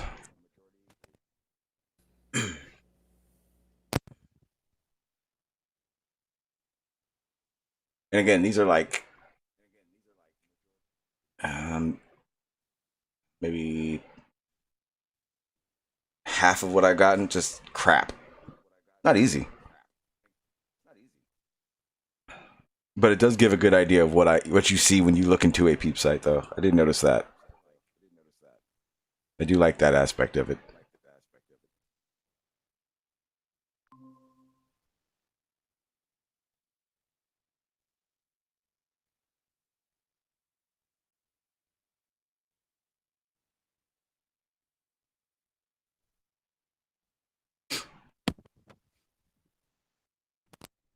It looked like Hal was giving me the peekaboo. Hang on 1 second. I actually got to show people in the chat what the fuck I'm looking at, because I always forget to do that.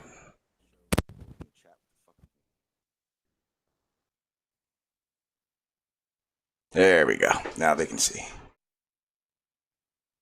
And so everyone knows, I'm just kind of going over these images. I'm not really going to go into too much detail, because obviously I'm just uploading them. So from HAL 9000. Huh?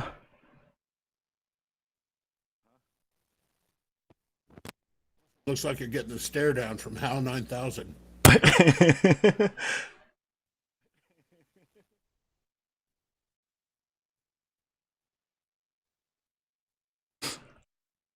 Let's see what was in this batch. I know I got at least one good one. I just have to find it still.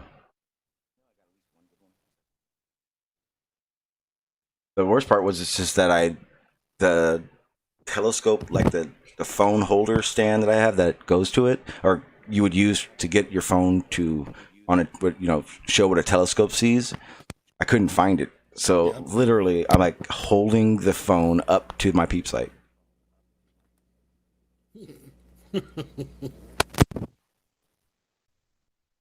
That's why I still have to like actually look through these to see if I can find a good one. Well, you guys can see I'm still abstracting. Who out in the audience is ready for the transit of Mercury? Yes. Okay. So I heard about this. Will I be able to see it with my naked eye, for one? No. Correct? Oh. Not just no, but hell no. Because it's way too small. Stare at the sun if you're going to see it with your naked eye. Okay. So I obviously going to need a solar filter. Transit. Okay. Well, I didn't... Solar filter.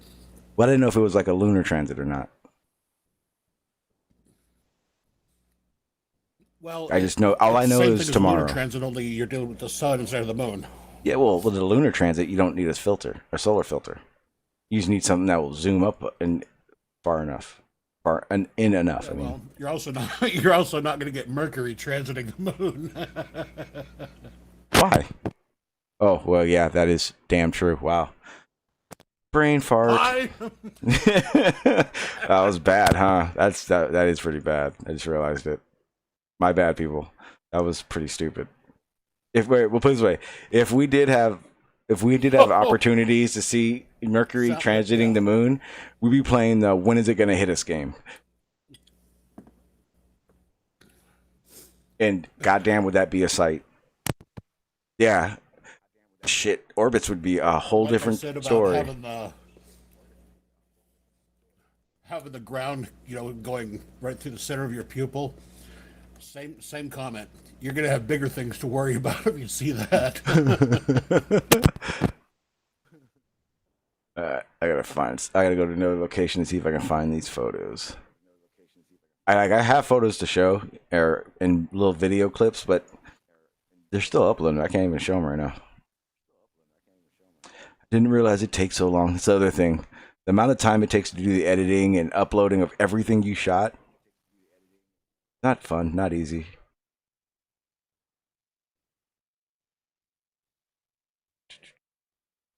It's in this one. Yeah, just all right. Yeah, well, pretty much that's all I have. I just glanced into YouTube chat. This guy, MG42 Pillbox, boy, he's got his own world going on there. Okay, so he's religious. He is one. Okay, I'm going to say this, and it's not the same thing. He is not like Quantum Eraser, but he will argue you till your ear falls off, like Quantum does. He does not come up with this mythical crap, though. MG, he's not like that at all. But he will get under your skin very, very easily. Only issue I have is that I like the guy. So if he came in here, I would have let him. He's arguing some bullshit. Oh, I don't mean him. Probably don't agree on anything. Got some bullshit going on. Well, that's the thing. I don't agree with him on much of anything, in a way of science and Earth shape and all that. But I got a lot of respect for the guy. He was there when I needed someone. So he's one of them. You know. Fair enough. I don't agree with him at all, but I consider him family. And again, I'll put the link out in the chat, guys. But we're gonna keep it respectful. The banter back and forth isn't. I don't care about that. That's fine. But I'm not gonna sit here watching four guys shoot insults at somebody. Not gonna listen to it. It's not what this place is for. Like saying them. Don't take that personal. You can come in. But yeah. I guess we'll just enjoy the rest of this and not have to be serious. But yeah, but that generator, you know there are other ones like that, right? And they are awesome. Oh yeah. There's all kinds of good stuff out there, man. And I intend to make full use of them. Okay, so the other night, when you guys were on Terry's, and I came in, it was like really early in the morning for me at least, and I started doing that. So when I was doing that, I realized something I don't think you guys were doing that I thought would have been cool. I was actually copying and pasting, but I would take a sentence from the different paragraphs, and I realized like they still work. Again, I'm going to say this, and so far no one's come in that I need to say this to, so don't take it to heart. If you are the type that feels you may get triggered and or disrespectful, don't bother. Not tonight. I don't want to get triggered, and I don't want to fucking go off on someone that I usually wouldn't. So remember that. But I'm going to say hello. What's up? How you doing, MG? How you doing, sir? I didn't even get to say hi to you before, Sean. I know. I do apologize. Well, I left the computer, and I was in the garage, and I was listening in, and I couldn't just walk away from what I was doing. But it just got to the point where I was like just listening to four people just yell at somebody and call them every name in the book. It was like, and the worst part is there's a few of the people that were doing it. I know. It's a pack thing where if one person does it, they end up doing it, but we wouldn't do it normally unless, and it just pisses me off. It's just irritating. And also, I think it was just him. It was just because it was him.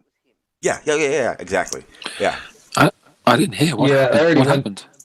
I already went through my whole thing earlier today on Jose's channel. I didn't have it in me to be the UN again. Yeah. It gets very frustrating. I mean, put it this way, I could have just as justifiably ended my stream and just been not dealt with it. That's how, I mean, it gets old. It's really old. Well, we've got a good crowd now. Yeah. Here we are. Brian, try again. I didn't see the button right away, so I accidentally hit deny entry, but try again. My dad used to say that. Try.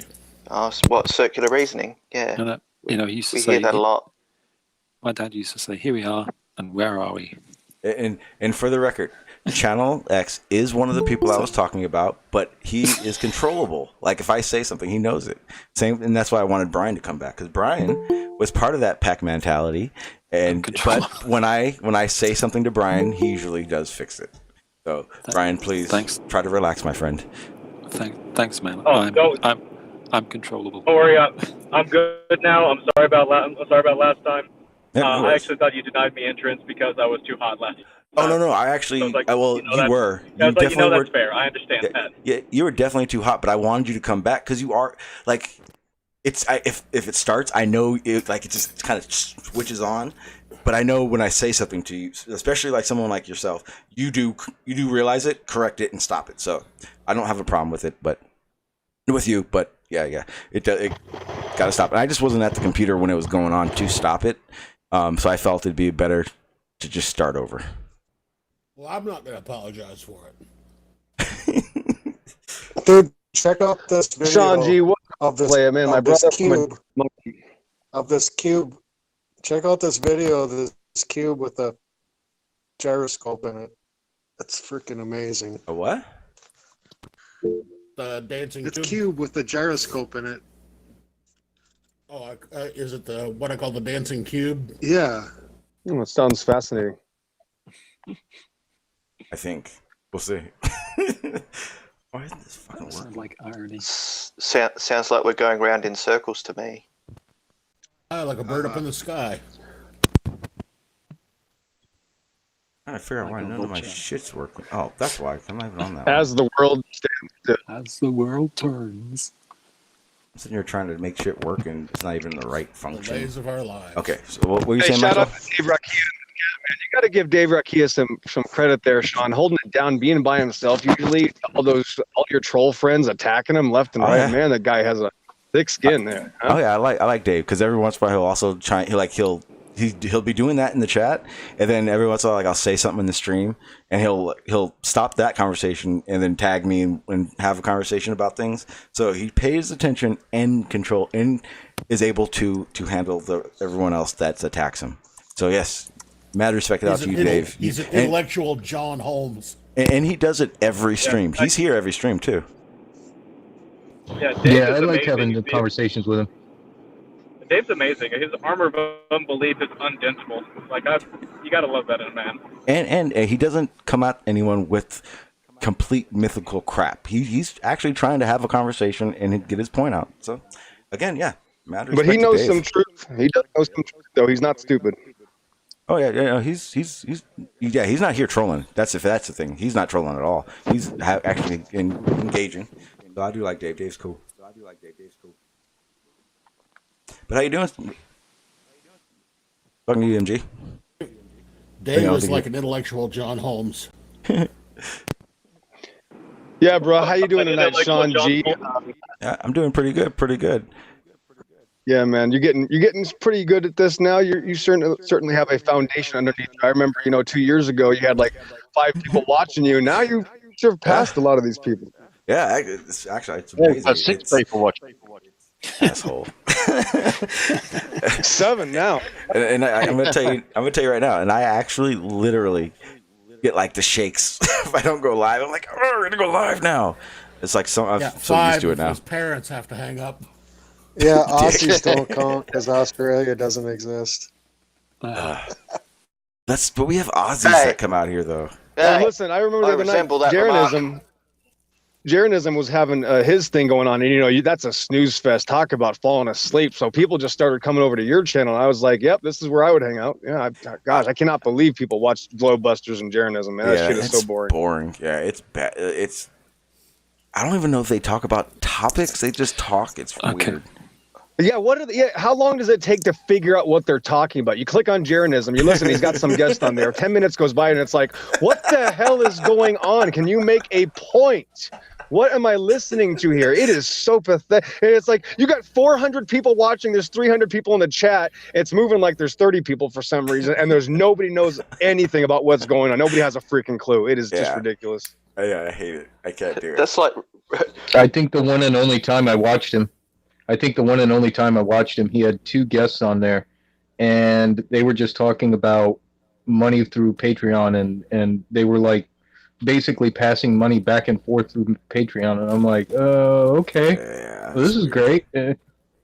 How about this? How about a year ago? Hey, we went to the beach and we almost figured something out. We're gonna try it again. Oh, great! I guess we'll just show up again. Another 300 people. Just send you some more money. And we'll go back to the beach. Well, that was interesting. We almost figured it out, guys. Just stay tuned. Well, Yeah, we saw a refracted mirror. I left Flat Earth because a big part was Jeranism. That experiment they did, then he acted like it never even happened. It's all of that was like, oh, I can't do it anymore.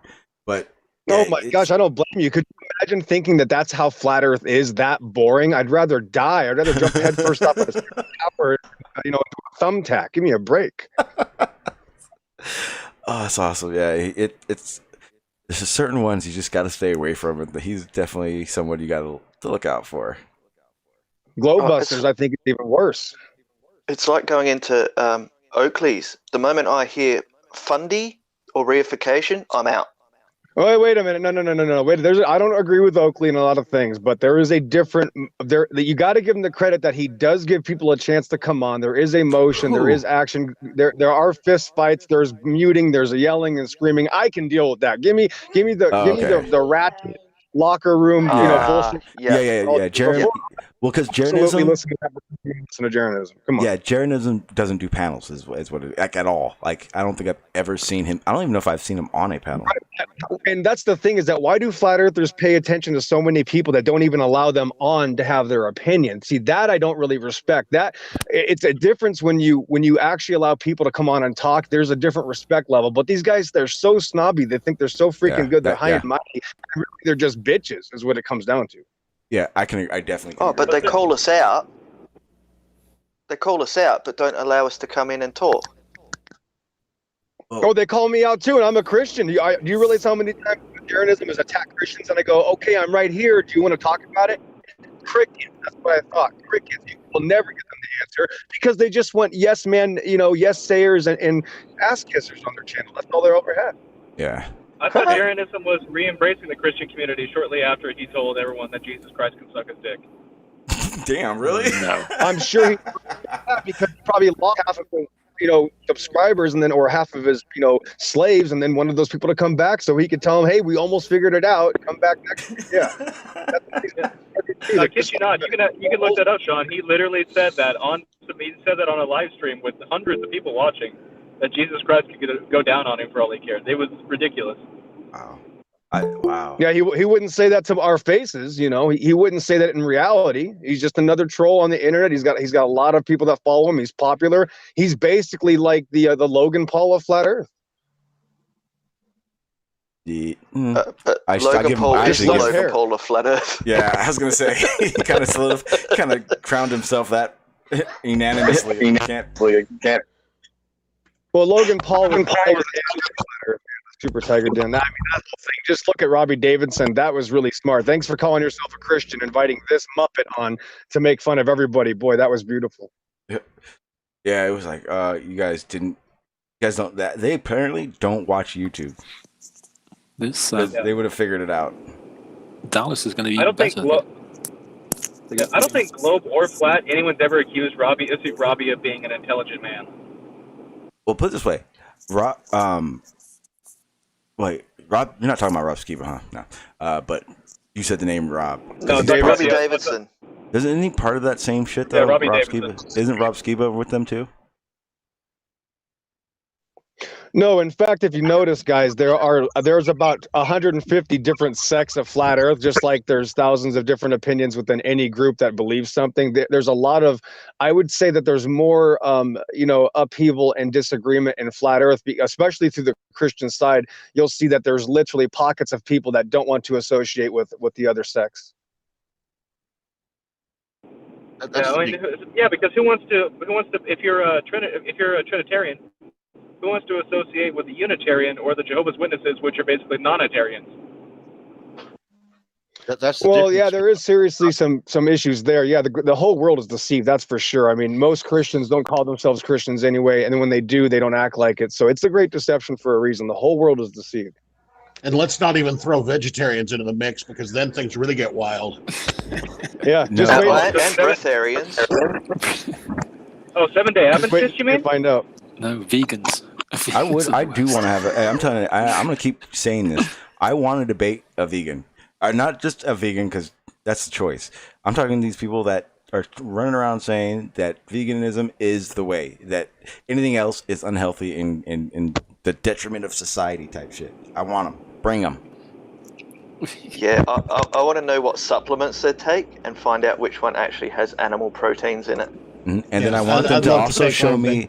I want them to show me evidence of where I've slaughtered an animal hunting. Well, the Because that's thing the about big veganism one, the is slaughter of they animals. they do have one thing. Veganism has one thing that they can actually stand on, and that's the morality of killing a living thing. But That's their only actual point to stand on. But it's not, because they're doing just as much willing to damage. kill a cow to eat it. So Cows aren't freaking. Well, aren't they're not plants natural. Well, okay, so bees don't have to be killed to have honey, but vegans don't eat honey. Yeah, but no, because they view don't that as Right, that stealing. is true. They will not eat anything biomaterial or something. Yeah, I don't know what it is. The worst thing I don't know. the worst thing about honey is that we basically steal it from them. But is it Yeah, stealing? they consider that an immorality to steal. Yeah, Well, they consider it an immorality to steal. Stealing honey. If they would research bees, though, honeys make more than they can eat. That's why they are a good food source. That doesn't really make. Yeah, What and even what are we my supposed to eat? Dirt? We're supposed to Yeah, eat but dirt? hang on, even my Catholic upbringing, which I don't believe in anymore, but that promoted the slaughter of animals to continue living. Even Catholics don't go vegan style. Even Catholics, you know. Yeah, those wacky crazy No, but Catholics. this is the thing is like you'll find people base certain religions around the slaughters of animals, and then they'll also base our animal instincts around the slaughter of animals. But it's like where do you draw that line? Which one? Which one's right? Which one's wrong? Here, explain something to you real quick. Here's the thing with veganism is that it does have some good ideas behind it. The problem is behind another method, it's another sector group or religion that's saying I'm better than everybody, and you need to do what I'm doing, just like Jehovah's Witnesses, just like Mormons, just like anybody. And of course, I'm going to separate myself because I claim that only God can be better. You're roboting. Oh, okay, I'll come back. Red, you're roboting and you sound like you're 1,000 miles away. Veganism is just a bunch of propaganda for the GMO companies to freaking gain more money. Right, October, you need to come to the surface. That's not true, because if anything, it's more expensive for less. They would hike the prices up. The prices don't jump like that. It's just the more vegans you get, the more vegetables they sell, the more GMOs they can create. But I would, if anything, it'd be more of a fight for the supplement companies doing it like that then. Because you got to remember, speaking of it's things gonna, that are it's gonna go no matter what. They're all in the same. They're all in the same wallet. They're all in the same on the same program. Yeah, just like Nikon are the biggest proponents of flat Earth, just so they can sell cameras. Exactly. I love that. That's my favorite conspiracy.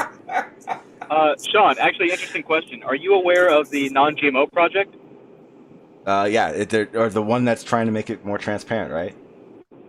Yeah, It'll never pass. They took the time and effort to put on a product that is a non-GMO product. The product is Himalayan pink salt. I would fucking hope that there's no animal product in salt. For real. It's just an amazing thing that they've done. And let's not even start on the gluten. Don't even get me started on that. Hey, you can take my freedom, but you can never take my bacon. For real. No words have ever been better said. Yeah, but does everyone have celiac disease? Excuse me? Silly what? Celiac. Celiac sprue. Gluten tolerant. Yeah. You know, that's just silly. If there was ever a commonly produced meat that would be disallowed, it would be pork. Why? Yeah, that's not bacon. Though. Pork does have some gross things in it. Not allowed. It would be pork. Is this shit? Well, that would be because of, if anything, the cooking part. But that's just like cooking bear. You just got to cook it through. Or elk. Or elk's not as deer. bad. Elk's no. Well, those aren't as bad. Human. If you don't cook a bear correctly, you will get trichinosis. It's pretty bad. Oh no, it's because pig farms are really, yeah. Well, that and pig farms in and of themselves are incredibly destructive to the environment. They essentially turn land into barren wasteland. It's awful. Well, it depends on. arguing. You want to hear something? You want to hear something really gross? No. No. Oscar, Absolutely not. You'll never eat Oscar Mayer. You'll never eat Oscar Mayer's, or not Oscar Mayer, Jimmy Dean. You'll never eat Jimmy Dean sausages ever again. I don't eat hot dogs. I stopped eating hot dogs probably about 10, 15 years ago. Yeah. Yeah, you guys. You're breaking up again. We heard you right when you first started, Red. And then man, you broke out. Man, are you driving? All right. It's probably because he's driving. Hey, what's up, Erebus? How you doing, sir? Hello. Erebus, where's your best friend? Heard you riling someone up on Jose's other night. Huh? Where's your friend? Which one? You know who. He makes a lot of friends. Travis. Oh, fuck, I don't know. We're whining about gyrocompasses and pendulum. Oh, jeez. He doesn't even know how to circle. Yeah, he was trying to... And I'm not sure if anyone noticed. Yeah, Travis he was is getting far more militant lately. It's because we wrecked his Aether band and he can't find anything else that works. He was trying to equate helicopters and pendulums to me. What? Yeah. Travis was trying to equate a helicopter and a pendulum. What the hell does that even mean? Yeah, that's why I he said can't get frame of reference. Merry-go-round. Frame of reference is difficult. They think it's a picture frame. Three-dimensional space is hard. The whole 2D, 3D thing. Yeah. Well, that would explain a lot to the whole not understanding space-time. And that's a good thing to talk about. I wonder, Sean, don't bring 4 dimensions into this. But I'm serious, man. It's aggravating. Like, to hear someone say that it's not real, it makes me want to cringe. It's like, are you living right now? Now? Yeah. Now? Like, congratulations. Like you live in space-time. Yeah, you're in this space. It's not space. And time is moving forward. It's not space and time. It's space-time, people. I stopped by Jose's towards the end, and I kept hearing it, and it aggravated me. I kept saying it in the chat. I was like, no, stop saying that. Yeah, it works together, not separately. It's Spacely sprockets. Spacely sprockets and Cogswell Cogs. Well, I was living right now, but in the past I died, but I got better. You know, there's actually a fan theory that the Flintstones was happening on the ground level from where the towers from the Jetsons were. What did you just say to me? Brian, yeah, are you driving and flirting? Yep. Right, that's why you made the problems. I'm actually riding at the moment. Chelsea's driving, so. She's at Chelsea, like we know who the hell that is. But thank you for letting us know. That's his chauffeur. Oh. Yeah. One of my best friends. He has a chauffeur? I'm so jealous. Yeah, he's a shill. She my best friend. I want McDonald's. He's a shill. Why don't we get chauffeurs? She's also mad at me for using her middle name, but I don't think she wants me to use her first name. Well, now we know that. Now we know that's her middle name. Like, you're not helping. Is her last name? Is her last name Manning? If you knew a Manning, that'd be so awesome. Chelsea Manning. Actually, I know several Mannings, but I don't know Chelsea Manning. Her first name is Chuck. Where did Brian just fuck up and admit to having an affair? You don't know. Sean doesn't know who Chelsea Manning is. You got me. Middle name Chelsea, first name Bradley. I'm sorry, guys. Sean G. What? Space time's one word, no dash in the middle. Okay. Well, it isn't when you're talking about the two. It's not Depends one on thing. if you're talking about space and time. Wait. It's not the same thing. Space and time is not the same thing. It's the same construct, though. That's why it has the thing in the middle. No, it's not. No, it doesn't. No. Wait. So space and time is the same thing. Okay. No. Okay. If you're discussing the two concepts in conjunction, but as separate entities, yeah, it's hyphenated. But space-time in and of itself is not hyphenated. It is when I know why I put the thing in there. Because you didn't know what you were doing. So? Yeah, because you wanted to call someone an asshole. Yeah. I still won't say space and time. Fuck. Sean? Yeah. So I just wanted to point something out real quick. If you guys have been wondering where all your shield checks are, obviously Brian has them all because he has a chauffeur. Yeah, right, Brian. Guys, what are you talking about? I only get the secret menu at Taco Bell. I've told you this. There's a secret wait. There's a secret menu at Taco Bell? Wait a minute. It's not meat tube. Wait a minute. Whoa. People get shield checks? Wait, what? You're unpaid. You'll never get one. Yeah. Sorry, no. Yeah, I had your check for a minute, but then when I saw you said unpaid, and I went, oh, okay, I'll just divvy this out. Yeah. Actually, there are secret menus at a lot of places. Sean, if you ever want an interesting sandwich, when you go to McDonald's, ask them for a McGangbang, and you will get an actual sandwich. Nope. Someone else can do that and let me know how it goes. I live in a very upper middle class area, and the last thing I'm going to do is go to a drive-thru and ask for that. Ever. Go to a Steak and Shake and order a 7x7. A what? Oh. A 7x7. Yeah, no. I know what that is. That's like the 4x4. Yeah, no. Remember when the McDonald's McTasty came out? No. The burger? No. I was in Georgia at my duty station, and I went to McDonald's, and it was packed. And this guy at the counter says, real loud so the whole place could hear him, he's like, "I'll get the McNasty." The whole fucking place said, "Oh hell no, he did not just do that." Did he get one? He had to be there. That was the worst tasting sandwich in the world. What? There really was one? Yes. The McTasty. What, the McTasty? Oh, You know, ironically, I started my bouncer career at this lovely little tea house down in Fort Worth, Texas, called Filthy McNasty's. I bet you have 1,000. Never mind. If I engage, you'll continue.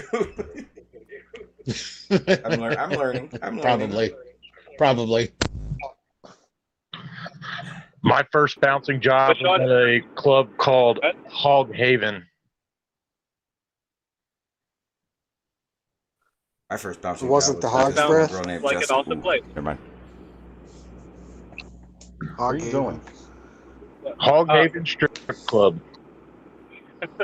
Hey, was this in Shills, Springdale? Where was that? have you ever heard of Shills? Have you ever heard of Hog's Breath? The Hog's Breath. Weed? Have you ever been to the Hog's Breath? Oh, I've had some hog breath weed. No. Oh yeah. See, Sean knows what's up. Yeah, hog's breath. Hog's breath. Come in, sit down, wait 3 hours for your steak that's been cooking for 18 hours. Yeah, great place. No. The original Hog's Breath is down in Key West. Yeah, and it's an amazing place to get some good gear and a good drink. Yep. Yeah, and then upstairs from that is where the clothes are optional. So how old is the one in Key West? Because the one I remember was from the middle 80s. 1950 something. 50s. Holy shit. Dude, Key West has some of the oldest buildings in Florida.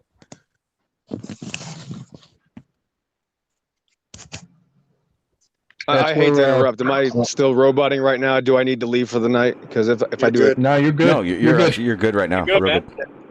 Oh, weird. Oddly. Well, this message in from Dave Rock, yeah, he just kicked the shit out of everybody.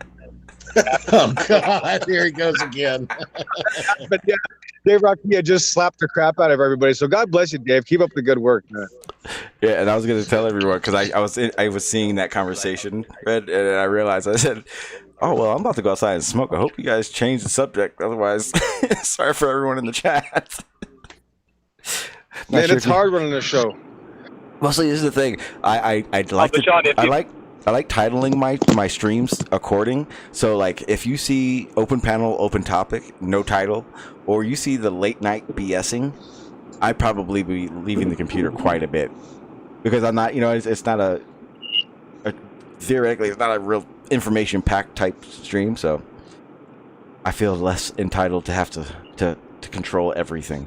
The only thing I just don't want to walk away from a funny conversation and listen to nothing but shit crap talking. So, but I don't feel like that's going to happen. The ringleader of shit talk is not here, and that person does exist. Dave said he hoped. Say again. Oh, that could be any number of people. Oh no! It's if you guys go back in the stream. If you go back in the stream, you'll know exactly who it is. I'm not going to say those things when you're not. Oh, we go back in the stream. I know exactly who that is. Yeah. I think his name starts with an E. Oh no! Nope. You're wrong. Not the person. B? It doesn't matter if they're the ones that incited it, but there is one that is very quick to start. Very quick. And yes, digital. Yes. Yeah. It's just how it is, and I knew it was going to happen. I just didn't. Yeah, and you let it happen. I did. You let it happen. I did, but again, Earth is the type of person that does look for it. He incites it on purpose. I know he does, but again, He loves a trigger. we're all grown fucking men, so we should all be able to control ourselves. No, And if I missed him, Sean. I missed him. No, Sean, I've got to Earth is differ just- with you on this. Oh, hang on, guys, because I got a super chat. Let me just read this real quick. Only sheeple can't see says, debate any vegan, but Nathan, some want to throb some. I don't even know what the hell that Thump means. some. He Thump needs some. to. Well, it's Nathan okay. Thump some. Oh, okay, I get it now. He needs to pay Barney his 20. Oh, I see what you did there. Oh. Okay. Yeah, I see it. I would never debate Nathan. Wow, man, big payout. I would never in my Good life to hear, Sean. debate. Thank you, sir. I appreciate that. I would never in my life debate Nathan because he is so just troll. There are quite a few I would though. Wait, you mean you don't incorrect? You mean whenever Thompson's you a troll? Hang on, guys. Hang on. Wait, Sean, you mean you don't like it whenever you go to say something back to him and his response is, "Hey, I'm a 12-year-old." And then you start that laugh. I want to punch a fucking wall when he laughs. That's how irritating he is. Yeah, that's why I call him. Hang on, Terry. That's why I call him Nathan. Yeah. Nathan, someone to thump. Oh yeah, that was good. Yeah, I get it now. So. In New Zealand, we thump is to beat someone who's being too loud. Probably in Australia as well. You know, it's not like beat up or hurt. It's just thump. Give them a thump. Like on the top of the head, on the forehead usually. Yeah. Like a Yeah, or a punch in the arm. Yeah. real. It's not even a real laugh. No, it's not. It's very fake. Oh, no. It's the off laugh. You're thumping with a Brian, straight can you trigger. do that again?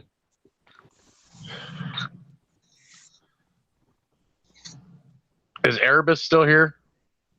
No. Yep. Yeah, he's here. Liar. You guys know if you hit the little thing that says that has little people on it in the top right, you can click on that and it says everyone just that's scroll. here. Yeah, it says everyone. There's a lot of people here too. I have a happy connection. I'm not trying to overstress this cheap tablet. Oh, is that why you keep going?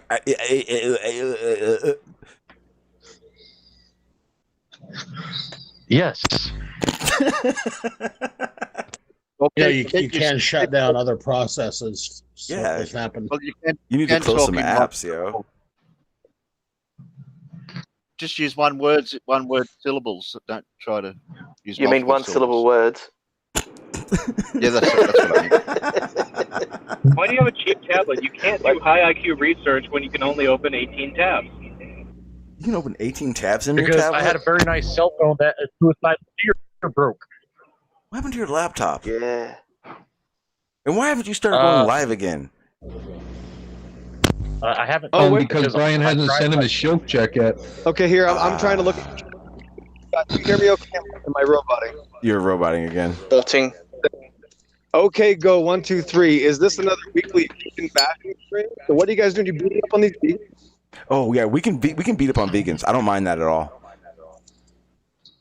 Well, you really shouldn't do that. But let me just explain. I wanted to mention this. Thank you for reminding me. Wait. Before I robot, hold on.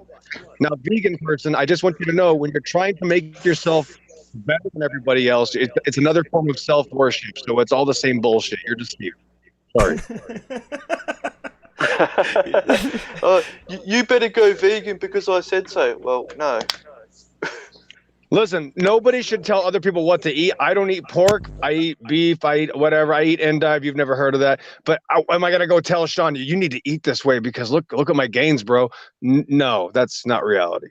Yeah, it's not. You know what endive is? I don't. What is it? Green endive or Belgian? Belgian endive. Endive. Did you say it's a vegetable? Green, curly, or Belgian? I don't eat vegetables. Well, I eat those unknown vegetables like potatoes, like the ones you don't really know are vegetables, but they are. But I won't eat regular vegetables. That's a tuber, not a vegetable. Huh? That's a root. What'd you say? What do you think a carrot is? That's a vegetable. Vegetable. Yeah, it's classified as a vegetable. Wait a minute. Yeah, Let's get back carrot on the is a endive vegetable, real but a quick potato before is not. I'm gonna Wait, I'm gonna start potato is roboting too. again. Go ahead, Red. Okay, so about the endive, who eats curly endive here? I've never even heard of Maybe it. in Victoria. I don't like it. Not on a regular, but I used to. Really, it was curly endive, not the Belgian, right? Yeah. It I is used to work in a nice restaurant. So No shit. You know what, man? That's crazy. Let me before I robot. That was actually it's one of the few supplements I can give to my animals, and it's just as good as like eating grass out of the ground. That's why people don't like it because it's so bitter. Is that kale? It has the highest content of calcium. No. It's way beyond kale. It's a kale, way better for you. It tastes better. You don't cook it, you just eat it raw. But it keeps you young. It's like the fountain of youth. I've been eating it since I was 5 years old. That's why I'm still a child. Is it like is it like kale? No, I wouldn't admit that on here. Because I don't know if a lot of people. It's nothing like kale. No, Okay. but no, trust me. Okay, because I don't know if a lot of people. No, realize not like that, kale is a brass. Like lettuce and like that shit. It's oh my god, it's nothing. Like it's genetically made crap. Like does nothing for you at all.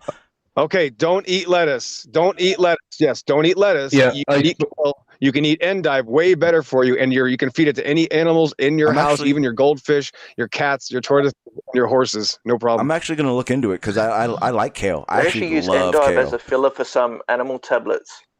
Wait, is it? No, is it like animal food that he's What is it eating? for digital? Endive is used in some animal medicines.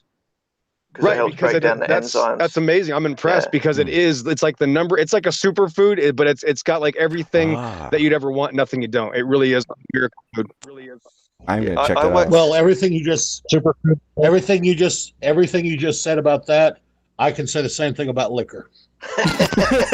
And liquor's way more fun though. The difference is I can't get the joy out of endive that you can with liquor. That's the problem. For real. Yeah. If you can tell me you've gotten laid from this endive stuff, And if you have wait you a tried minute. smoking it? Wait, what? Now if I you like want to clip. fast, if you want to lose a lot of weight, just drink liquor. Yeah, it's a much better idea. Yeah. Oh no, I just did something. Cigarettes, man. That's a power diet. Yeah. I made a pack. Yeah, you can't smoke endive. You can, you can't. Iceberg lettuce is absolutely worthless. Yeah, you get nothing from. Actually, it's worse. It's bad for you. Celery because is you the most burn wasteful food we ever have. Because you burn more calories eating it than you actually get gain from it. Yeah. Hashtag no The free only thing energy. it's good for is for like, the only thing it's good for is flavoring in soup. No. Spoon for peanut butter. That's Oh, it. I do. That's right. He's right. Celery seed and the what is it? The salad supreme. Oh man, magnifique. Let me tell you. There's Don't a use reason your why fancy fine diced words. celery is there's a reason why fine diced celery is a staple in Cajun cuisine. Yeah, because it fills out the dish. Yeah, the seed. Yeah, well, the seed's the only good part. The best way to make a soup is What to the have the fuck? basics. Wait, this You have Belgian onion. endive? What the fuck is that? Ugh, that looks ugly. Onion, No, not carrot, Belgian. Damn it! Don't you listen? No, celery, Curly. just for the flavor. My bad, Sean. I was Curly. just It looks like cactus, What were Sean. those three ingredients there? Yeah, I see the Curly, different one. I you was see looking it? at the different one. Yeah, I saw that. I just clicked over to the Belgian one just to see what it looked like. I mean, I put vinegar on it. I put apple cider vinegar on it. Like a house blend is what my dad used to make from scratch. He was an Italian chef, but he never taught me anything. Told me to get the hell out of the kitchen. But yeah, he was right about that one thing. Let me tell you. The Belgian one is like Yeah, the endive. What is it? You're not going to get anything from Belgium. You want the green. It looks like cactus. It's really bitter. It tastes bad. That's how you know it's good for you. No, but damn it! What is the? It's because it's a flower. Yeah, that's how we used to make our salads in the restaurant. Was with nuts. Artichoke. It's like It's an a artichoke. plant. Yeah, guaranteed. Yeah, vegetarian. No, it's not like an artichoke. It's way better. It's way I'm talking easier to about eat. You don't have to the spit any Belgian parts one. out. The Belgian one's like looks like an artichoke. That's what I meant. Oh yeah, that. Yeah, you don't want that. Okay. Yeah, It's artichokes aren't good either. The Belgian taste is good.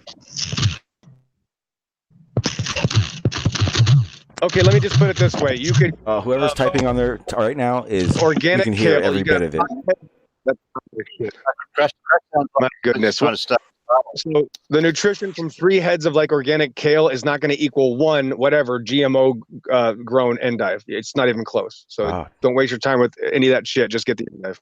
Okay. Yeah, I'm definitely gonna actually look into it because, like I said, I do get kale help. smoothies If and all that kind of here, eat your stuff. Yeah, I got midget porn, cigarettes, and liquor. Jesus Christ! Damn, that's unbelievable. I spent 5 years trying. I spent 5 years trying to tell other people like Christians and these so-called truthers about endive. I can't get a 30-second conversation. I walk into a room with a bunch of space monkeys. Here I am 6 minutes into the conversation. That's amazing. Thanks. Well, Red, Red, I worked. What does that in tell the- you? That we're fucked. I worked in the fruit and veg department for 9 years. Yeah. We're so deceived. God is pissed off at this world. He is going to absolutely annihilate this plane of existence. We are so messed up. And Red, be careful who you're calling a monkey because I'm actually the product of an unholy union between a bipolar bear and an angry satanic chainsaw. Picks or it's bullshit. And I actually identify as an attack helicopter. So I mean, And I just want to say, for the record, right the fuck now, just assume I that's make a lot of- exactly what should happen when fucking Unpaid does that shit. Red's response is exactly It's what the should have pictures. happened. Prove that shit or shut up. I identify as a nuclear submarine, so stick that one up your bum. Did you just assume my make and model? You shouldn't steal that from me, sir. That's a rip-off.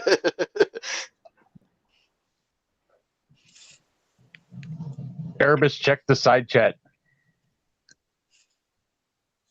Yes, you should cover your eyeball.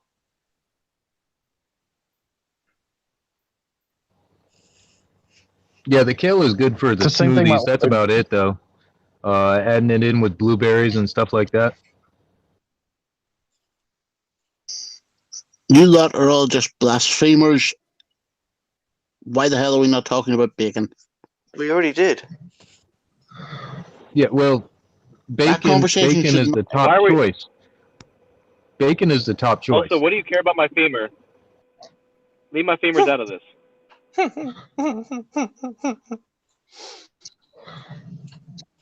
Yeah, pizza really sucks now. Ever since I went on the clean diet of eating only clean foods, man, pizza trash. You can't have pepperoni or sausage. It's worthless now. No more shellfish. I used to love shrimp. I love calamari. I'm a super picky eater. I hate 90% of everything, and I would live on literally bacon, calamari, shrimp, and shit like that. Now I can only eat steak. It really sucks. Oh wow, you What? can only eat steak. Oh. What about Why did you give up Why'd you give up shellfish? So can you grow the endive? Can It's you a grow bottom this feeder. endive in like wherever? in a garden? Yeah, you can grow it hydroponically if you want. Yes, I grew it but I was in Arizona, so it's it's all sunny year round. So yeah, you can. It grew well. My tortoises destroyed it though. They broke down the fence and ate it all. It's gone.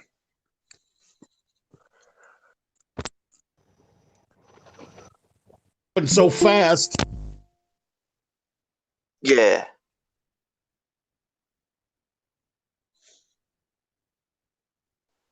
But what about celery and egg salad? Oh, that sounds disgusting. Gosh, am I robot? Have you tried it though? Egg and No, you're celery? good. Actually, Delicious. I wanted to ask if you did the keto style pizza dough. Oh man, not me. No, I mean I don't care as long as it's clean. Which I have to get like chicken Vienna sausage now if I want to eat like a hobo or something. It sucks. I gotta be really picky now and look for the kosher emblem. The little satanic Jewish star and be on my way. Oh, that's what you mean by clean diet. Now I understand. I think unfortunately, yeah. Yeah, the Arabs don't eat pork. Yeah, they're pretty clean. They do eat some shellfish, though. Okay, so not exactly right. Yeah, it's got to be the Old Testament method only. Yeah, unfortunately.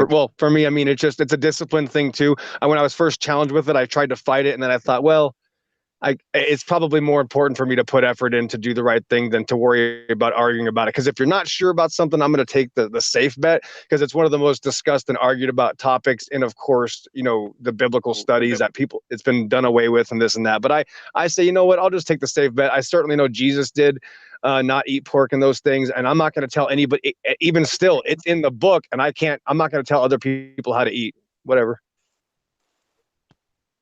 So I look at it like this. If I don't eat all this crap that's out there, if I don't eat all this crap that's out there, then it's just going to go to waste, and I don't want that to happen. I can't let that stuff go to waste. Yeah, somebody's going to eat that McDonald's for you. If you're not going to eat it, I'll do it. McDonald's is exactly that. Fossil fuels, though.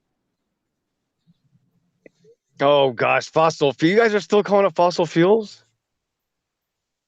Fossil fuels? It's not synthetic. Fossil fuels? Well, it's it is. not. It's fossils, really? You want to get into this argument now? It's fossils still? It's Sinclair the dinosaur. There it is. It's fossilized trees. It's not. That turn into oil. It's not fossilized. It's impossible to get a fossil to squeeze. It's dinosaur blood. You can't get blood out of a rock. You don't know what it is. They've admitted this. You can't get juice out of a fossil. It's not People, it's not from animals. It's from plant material. You've never dude? You've never squeezed blood out of a turnip? Come on. A turnip's not a fossil. It's not a fossil. People, come on. Let's grow out of the 1960s. Please, we're not eating margarine that we take of white paste and put it together, and then we call this margarine, and we tell ourselves it's better for us. Please, let's wake up. Butter's always been better. Let's get out of these archaic. Okay, we can say highly stream. Hey, Crisco's really good for you. They used it for bearing grease in World War I. Yeah, they just added a little boron. Probably good to go. Because I'm quite sure I burned more fuel this week than probably everybody on the panel combined. Well, I can't what are drive you right racing? now. What stock are you? I went through 110 gallons of VP 110 in 4 days. 110. Now that's pretty high. Wow. Are you naturally aspirated, or do you have a forced induction platform? Let's see. We had 3 naturally aspirated motors on the dyno, and then my nitrous fed drag car on the dyno. Awesome. Let's say what's the power out? I'm gonna just by the way you're sounding, I'm gonna guess you're in the 7s. With my Camaro? With what are you in? You're in the 8s and 7s, I'm guessing? Yeah, depending on traction. It's still a leaf spring car. Okay, yeah. Yeah, I could just buy. Yeah, so and the nitrous car is the fastest. So you're trying to get in, your goal is what, the 6.9 or something, or what? No, it's just my bracket car. It's set up to run 850s. Oh, okay, very good. What's it do? Do you drive it around street all motor? It's nowhere near street legal. Okay, all right. So you don't have you don't even have a cage. What do you have, like a fiberglass body on it? It's full fiberglass clip, fiberglass door, Lexan windows. The only steel left in it's the quarter panels and the firewall. Is it a GM or Ford platform? It's a 1976 Chevy Camaro, or what's left. What of the it. hell? You're using fiberglass still? They have carbon fiber. You know that, right? You know, I also have a minimum weight I have to meet, so the carbon fiber does nothing for me. Well, the only reason I ask about, the only reason I asked that was because a lot of people mix, though. Only Mopar people are crazy enough to only be very racist and never mix anything. But so you have an engine out of what, though, in your 76 Camaro? You're not using the original engine, though. No, it's a 727 big block Chevrolet. 727. They're getting pretty big these days. I've heard of a 690 something. That's pretty good. And 727 is a special order motor from GM Performance Parts. Yeah, so let's see that engine just by itself. Did you order a long block or a short block? It's only available as a block and a rotating assembly. Okay, and that was what, 20 grand? 15 and some change. Oh my gosh, that is so insane. It's just such a money pit. It's so insane. The pride of racing is my dad used to do it in the 60s. He had a Henry J with a 327 that he put a cam in it that was ridiculous. And he was in the 10s and an old steel car, and he put the cam in him, himself. So I was really impressed once I got into mechanics later and realized that he did a cam in the 50s and 60s. I was good. Thanks, Dad, for never teaching me how to do it. But I know a lot of those guys, and man, the work and time and effort, then they go down the track in 9 seconds and then rebuild your motor in about 10 or 15 passes. My goodness. I don't know how you do it. Yeah, I'm the guy those guys come to have their stuff rebuilt. That's what I do for a living. Yeah, I always wanted one. I tried just to put a cam in a Mopar small block 10 years ago, and I almost killed people in an oncoming accident, almost died myself. And then after that, I thank God for saving me and me not hitting anybody. And once I learned my lesson, I said, I'm just going to give it all up. And I just go for reliability now. I just drive across the country here and there. So I can't make fast cars anymore. Reliability is all about what you're willing to spend. I could take the Camaro across country if I felt the need to put headlights and taillights back in it. Right, but let's say you leaned it out and backed off the timing to run 87 octane. Would you even get 8 miles per gallon? On 87, I don't even think it would run. Right, because your compression ratio is too high. I'd probably burn a hole in it. Right, because what is it, like 11 to 1 or something? Or it's probably like what, 12, 13 to 1? I'm up at 10-5 to 1 with it's a boosted motor, so I can get away with low compression. Oh, well, yeah. Well, I mean, obviously, you'd have to obviously not run boost, though. I mean, you'd have to change some things, but could you even get 10 miles per gallon? You couldn't. I would probably be lucky to get 5. Right, so you're not driving that across the country. That's what I'm telling you. I towed a trailer and got 10 in my truck towing a trailer, and I couldn't imagine anything worse. That was a nightmare. That sounds like the kind of situation where you fill it up with gas, back it out of the driveway, fill it up again. If you want to see the real crazy guys, you need to see the guys that do Drag Week for Hot Rod Magazine, where they have to drive their car to every racetrack on the street and carry all the parts in their race car.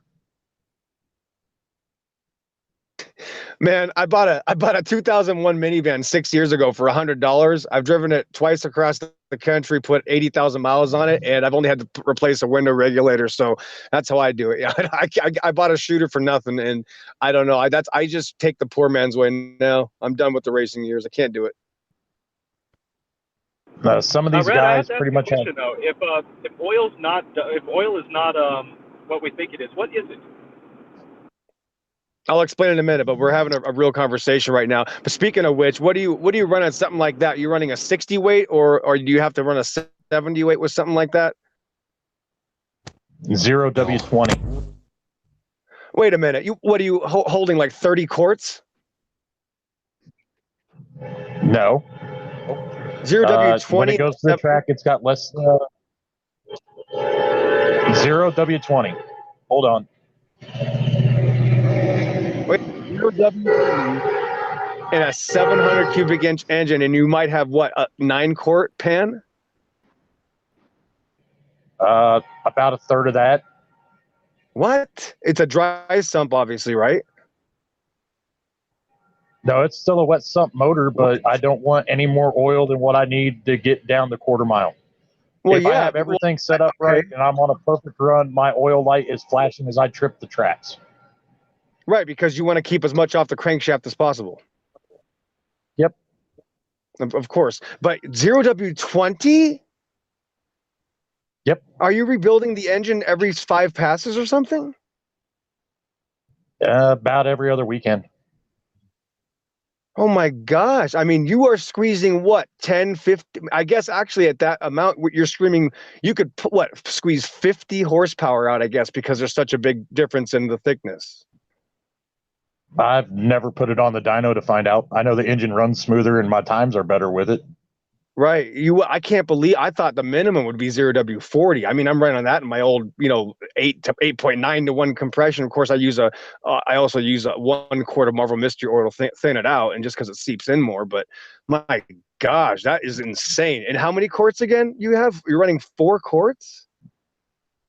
Right. 3 3/4, 4 quarts. It depends on what I'm running on the motor. Okay.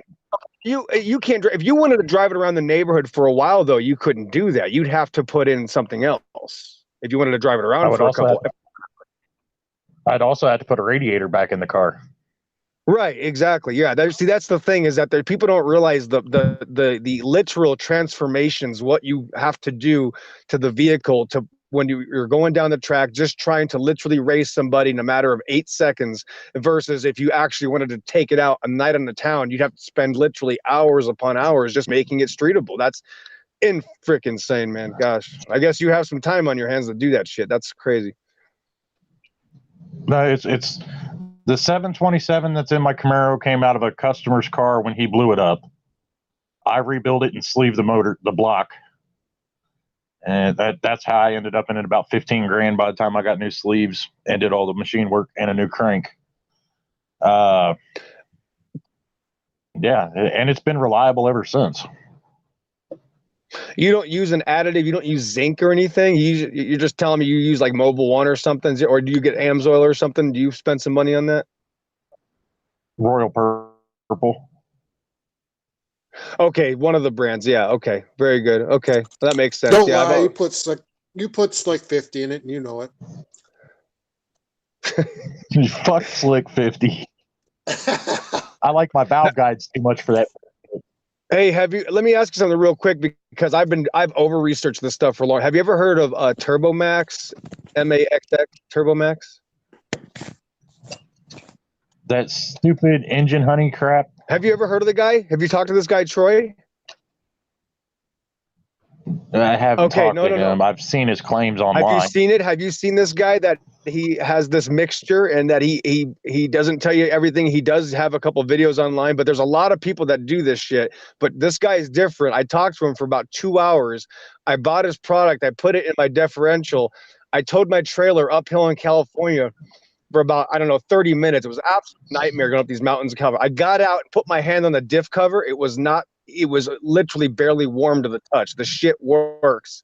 And that's why I'm curious if I've ever met somebody that uses this product. But somebody like you should test that shit, because that shit does work amazing. It really does. I don't know if I want to experiment with the amount of money I have in my rear axle. It can't hurt you, man. I'm telling you. Oh yeah, you can put it in anything. After I did that, man, I've been putting it in everything, and it does seem to have some really magical fairy tale benefits, let me tell you.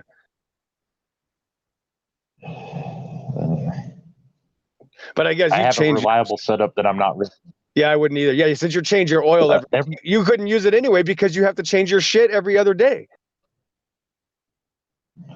My rear end gets rebuilt twice a year right now, unless I break something. Amazing. What kind of transmission? A 2-speed? It's got a power glide in it. Yeah, of course.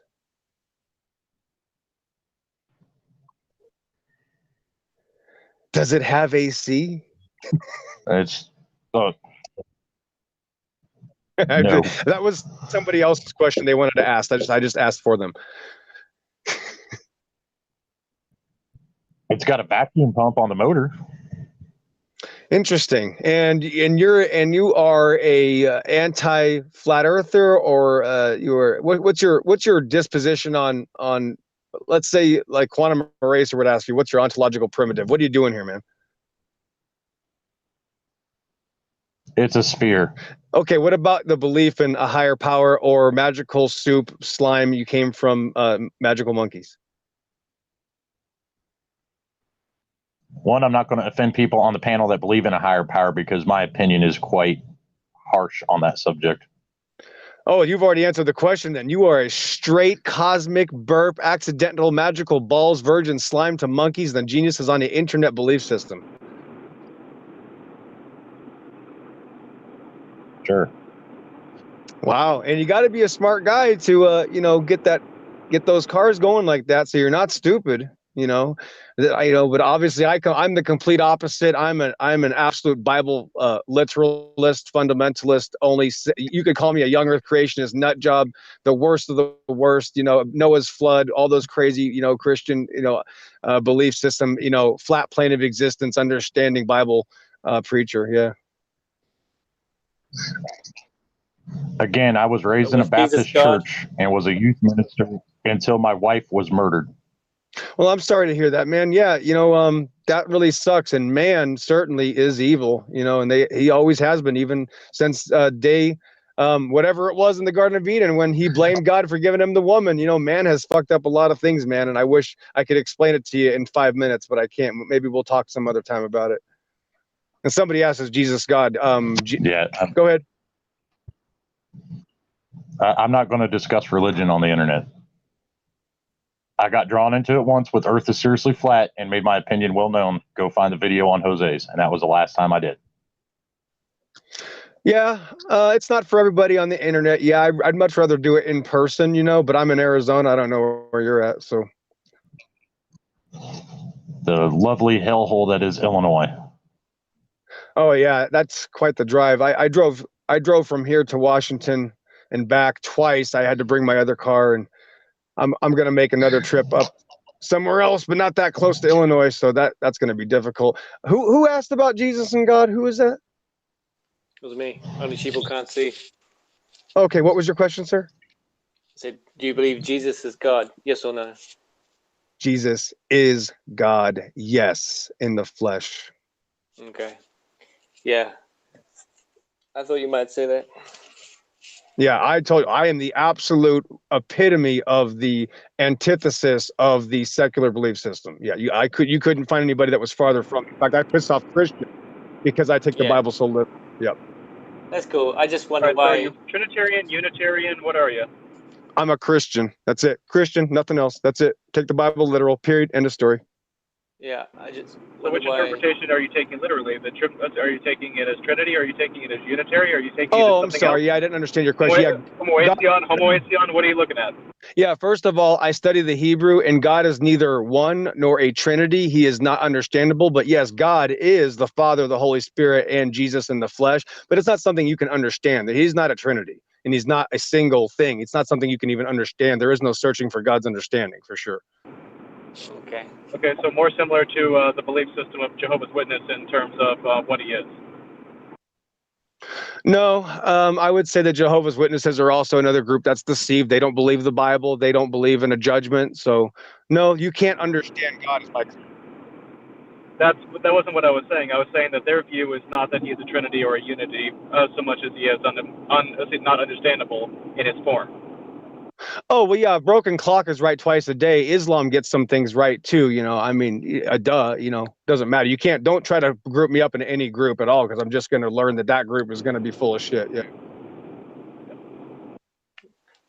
I just want to know why you don't listen to John 17:3, where Jesus clearly said he wasn't God. I don't Clear think as you clear understand, as sir. day. If you'd like us, we could get into the, but John 1:1, in the beginning was the Word was with God, and the Word was God. All things that were made by him were made. Nothing that was made was not made by him. He is the light of the world that shineth on the darkness, and the darkness cannot comprehend him. That's very clear. He is God in the flesh. If you've seen me, you've seen the Father, etc., etc., over and over and over again. So don't get into this. And Crash's RC budget builds doesn't want to hear about this right now. Unless you want to have a serious conversation, sir, you can send me a private message, but don't tell me what the Bible says if you don't understand it. Yeah, because nobody here is going to understand the Bible. Christians don't understand the Bible. Jews don't understand. That's a hell Jews of a don't even claim. understand the Old Testament. I got to show Jews what the Old Testament says, and they go, no, it doesn't mean that. It's allegorical. Everybody wants to say it's allegorical. Nobody believes the Bible. It's called the Great Deception, sir. I'd definitely love to talk to you about faith in So, general. Not on Sean G's channel, but I just wanted a yes or no answer, and we went into all that. But definitely, Yes, sir. Yep. Definitely. Well, Red October, I don't really know how to do this. Well, here, well, apparently, you understand the Bible. Parts of it, yeah. The controversial parts I seem to understand. Like Jesus is God. There's a 6-day creation. There was a bunch of water that God killed the entire earth off with. Things like that. There's a judgment. People are going to go to the lake of fire. Hell gets cast into it. There's only one way to the Father. That's through the Savior. Yeah, things like that. Pretty basic. Yeah, there was a virgin. She had a kid. His name was Jesus. Things like that. Crazy. Yeah, oh, by the way, Sheeple, hey guys, if y'all actually want to have that conversation, Sean's giving it the okay in the chat as long as it's respectful. We'll do it for now. I got about 10 minutes. Let's stick to the basics. You can't offend me. But listen, you can't offend me. Just don't tell me remember, I don't agree with Christians or Jews or anybody. I take the Bible literal, and I have to go to the original Hebrew. It's taken me a long time trust me, it's called the Great Deception for a reason. The reason the Bible has been in an attempt to be perverted by everybody in this plane of existence is because that's what Satan's job is. That's why Satan doesn't have to change the Quran. It's already an abomination. It's already anti-Bible. The Mormons don't believe the Bible. The Catholics don't believe the Bible. The Jehovah's Witnesses don't believe the Bible. Baptists got close. They still failed. And that's why it's called the Great Deception. So I don't care what anybody else believes. If they would stick to the word, we would have no problem. The word in the Hebrew stays the same. Okay. In Hebrew, did Jesus say that a house put against itself cannot stand? Chapter and verse. You tell me. What do you think it says, sir? So is this going to be a Bible study? Well, you've made a few. A house divided cannot stand. What does that mean to you? And what does that mean to you? Well, I mean, if you wait. No, don't answer the question. You answered a question with a question. Answer the actual question first, and then we can move on to a different topic. Right. So you believe it says that. So if it says that, what is your point? Let's just give it to you. Sheeple, answer his. Yes. Sheeple has asked you a question. Can you answer his question? What did Jesus say to you, and what does that mean to you? Okay, first of all, I asked October, did you answer? I don't have every single part of the Bible memorized. We're going in through details. He's not asking me if Jesus was born of a virgin. That's an obvious big factor. He's not asking me if God said, "Let there be light." Hang on. Hang on. This is the point here. The point. If it says that, what's the point? Do you want to bring up the scripture right now? Should we have it? First of all, it's going to be in Greek, unless I go. It's going to be the Septuagint or the Masoretic. So what's that mean? Calm yourself for a second. You can answer with Brian, you don't know at this point. It's okay. Listen, Brian, it's okay. This is not between you and me. When it's between you and me, then you can have your say. You need to get off your high horse and pull your ego. You need to pull your ego down a notch, dude. Shut up and relax. It's not between you and me. It's between only sheep who can't see. So only sheep who can't see. And I'm trying to moderate a little bit because you're attempting to get yourself away from the point. Sorry. Listen, noob, shut your mouth and remain silent like the bitch you are, and let the man talking to me give me his point of view. Okay. You're attempting to shift the burden of proof, Red. Yeah, stop. Right. It's not going to stay positive. So only sheep. This is between you. Tell me what you're saying. Tell me what you're saying. First of all, Red October, you're meant to be as gentle as doves and wise as serpents. That calling someone a bitch is not being as gentle as a dove. Now, moving on, you spoke about understanding the Hebrew. So Matthew 12:22 to 28. A house divided cannot stand. And so, does the Hebrew change that from what we read it in English? Is the today's translation of that wrong?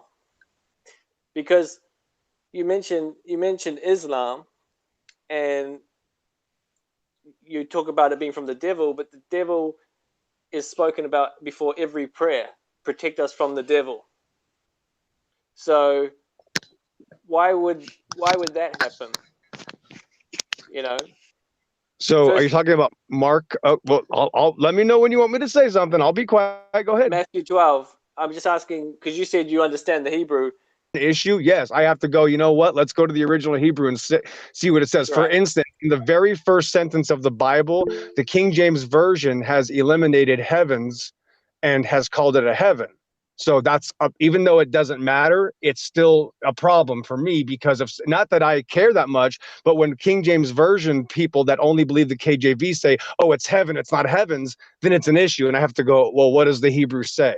And I go back to the original Hebrew, and it's plural, it's heavens. So then there's the issue. I have to go back to the original Hebrew as an example. So are there many spots in the Bible that are like that? Yes. The Bible, the attempt of Satan is to pervert the Bible more than anything. That's his job. So that's why the Bible it's hard to understand the way it was written originally. So there are many problems with the modern translations. Yeah, but the word still remains. The word is Jesus Christ. Satan couldn't change that, you see. So, I mean, if we want to pick this apart, we will. So, I mean, I know that's not where people are. Let's pick it apart. Let's dissect it. Yeah, so you said, go ahead. Matthew 12, 22, 28 is talking about, well, 28 is saying, you know, if Satan casts out Satan, he is divided against himself. How then will the kingdom stand? So why would the Muslims be against Shaitan and against their prayer and say prayers against the devil every night before they go to sleep?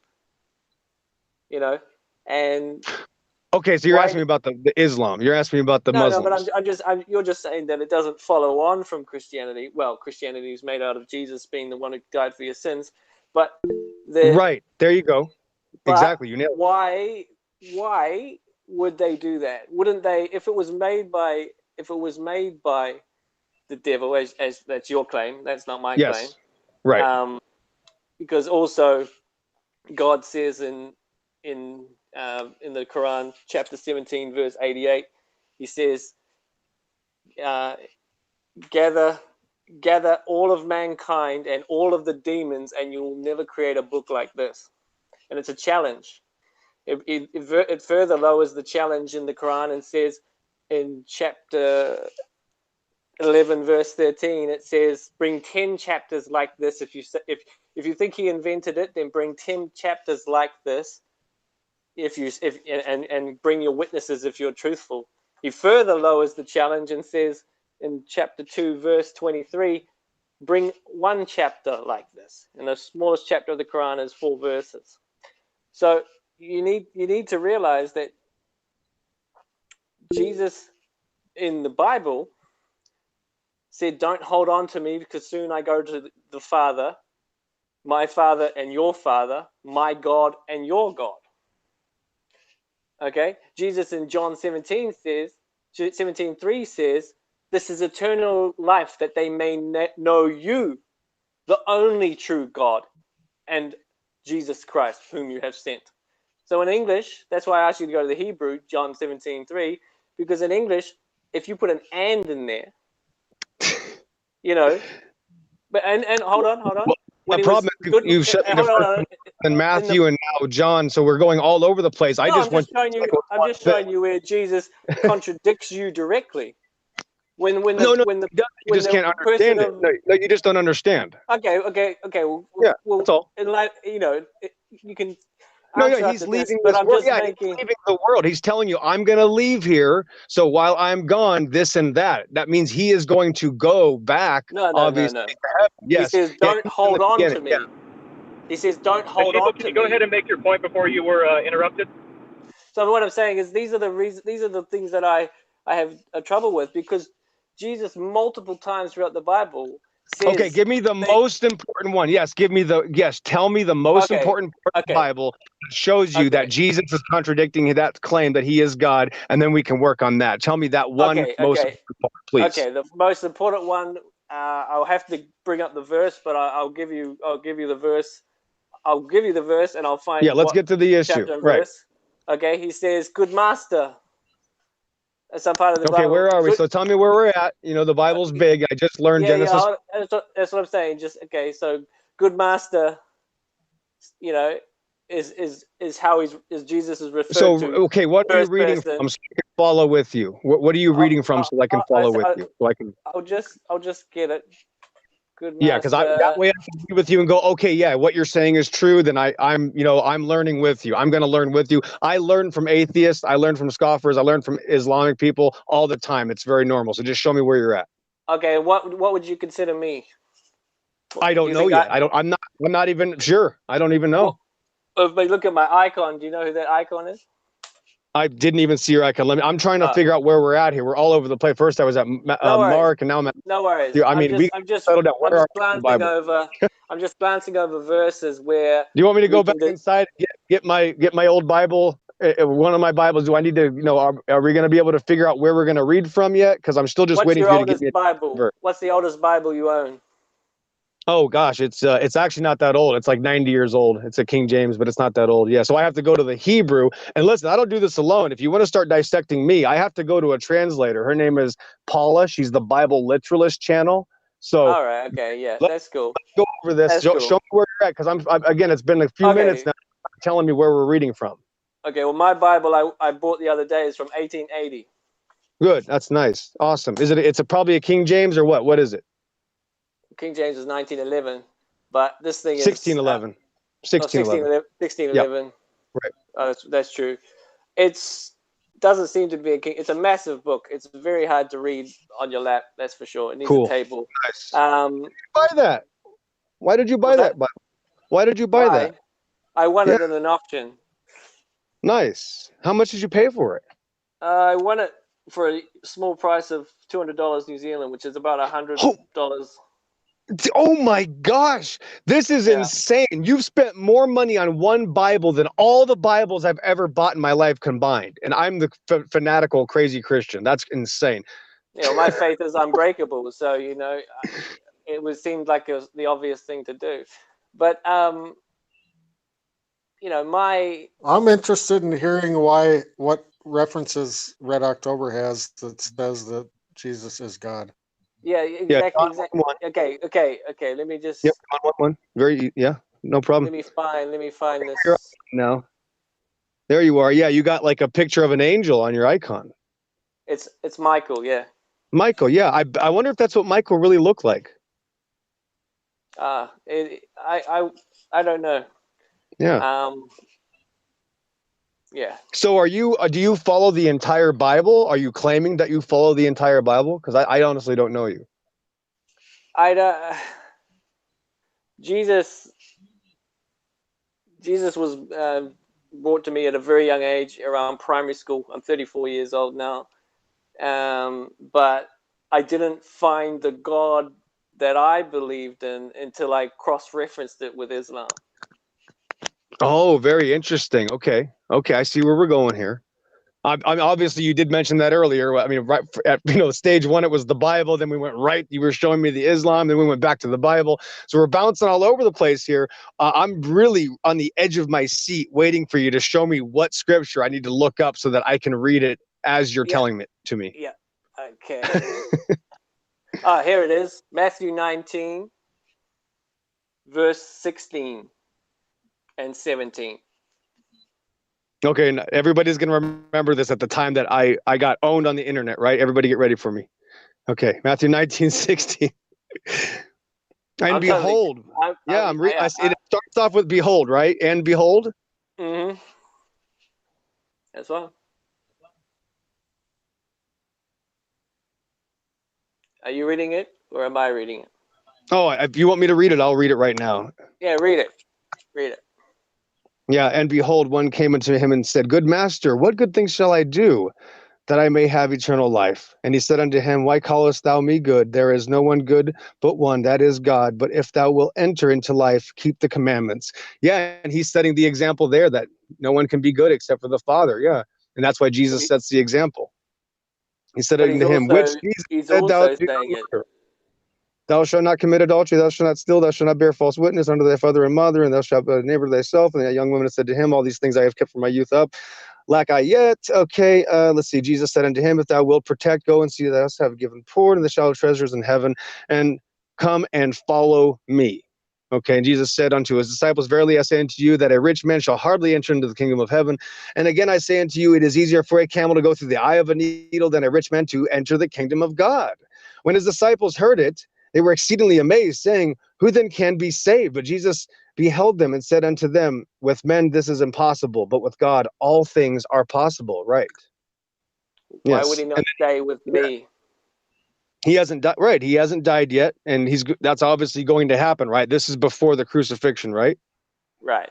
Yeah. Right. So he hasn't been the sacrificial lamb to, of course, be murdered by this world and to be the way that all men can be saved. So yeah, Jesus is following the rules of the Old Testament. So are his disciples. There is obviously no New Testament yet. And of course, and most Christians don't know this, but you know this, that the Jews wrote the New Testament. See, the problem I have. Hard pill to swallow. Yeah. Go ahead. The problem I have is that Jesus, if God, would have just said, that is me, God. But he didn't say that. And the reason, he does. When he's killed, he does, though. Go ahead. I'm sorry. Go ahead. The reason, see, let me just combine two scriptures across each other, okay? So we're going back to the first one when he says, do not hold on to me, because I'll go soon. Yes. To the Father, my Father and your Father, my God and your God.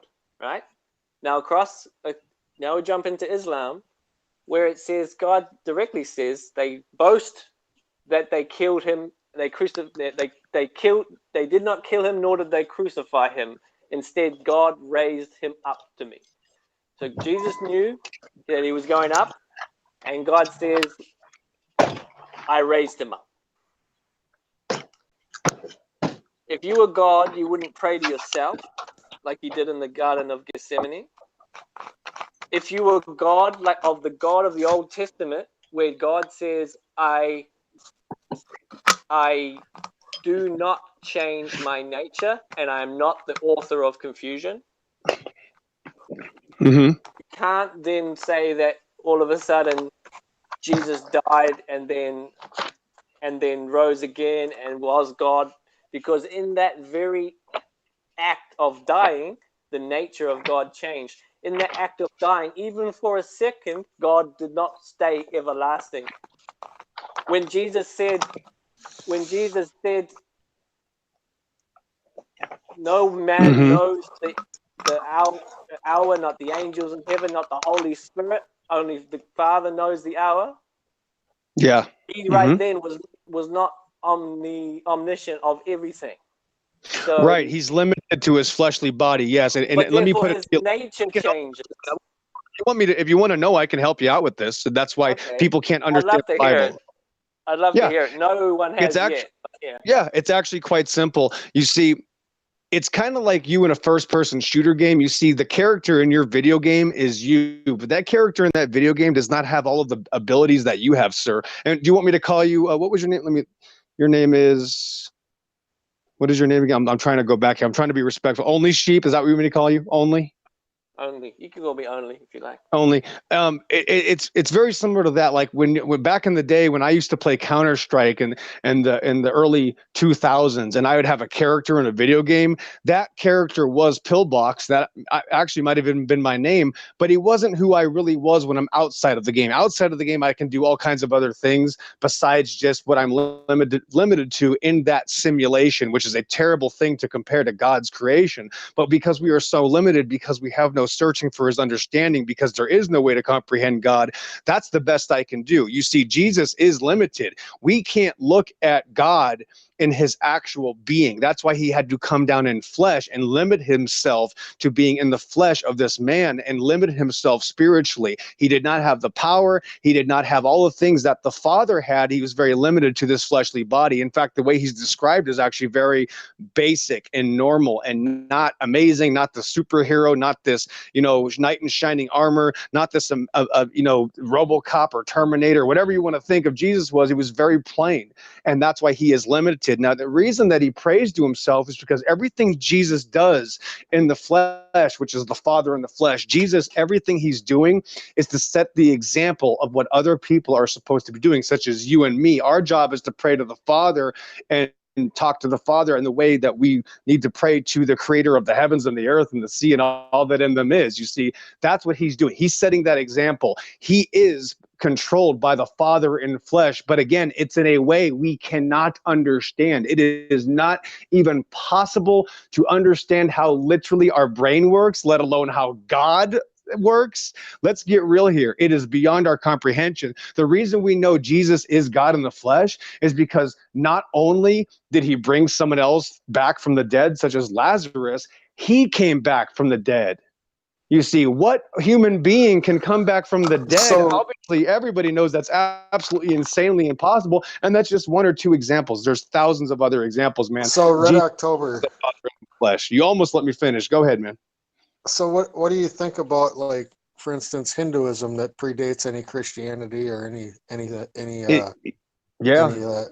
what do you think Satanism. about that? Yeah, Satanism predates Christianity too. Yeah. Mm-hmm. So Brian, can you tell me again? I remember we talked about this once, I think, about how he left. Yeah, Brian Peck left. So Yeah, when did Christianity didn't exist till about 2,000 years ago after Jesus died. And during that time, they were called Christians in Antioch. Before them, the Bible didn't even exist until thousands of years after Adam and Eve. Moses wrote the first books and such like that because God used to walk with man.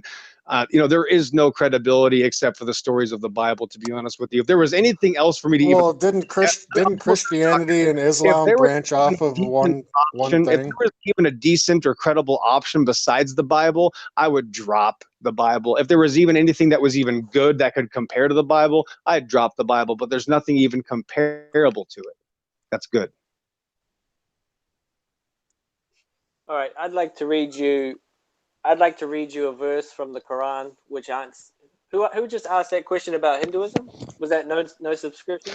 Okay. Yeah, that was me, because I mean there is a lot of good stuff in Hinduism. It says you don't criticize other religions is one of their beliefs. The original veganism, basically, about you being good and talking about self-worth, where the Bible and the truth shows that no, we can't be good, we need to be saved. Same problem with Islam, same problem with Mormonism, all these works-based religions, they're all trash, they're all of Satan to pervert. That's why. So here you gotta get us away from Jesus Christ. Go ahead. You just said that you can't be good until you're saved. No, I didn't. Isn't that in itself a trick? No, you're not listening. You can't be good after you're saved. I'm still not good, even though I'm saved.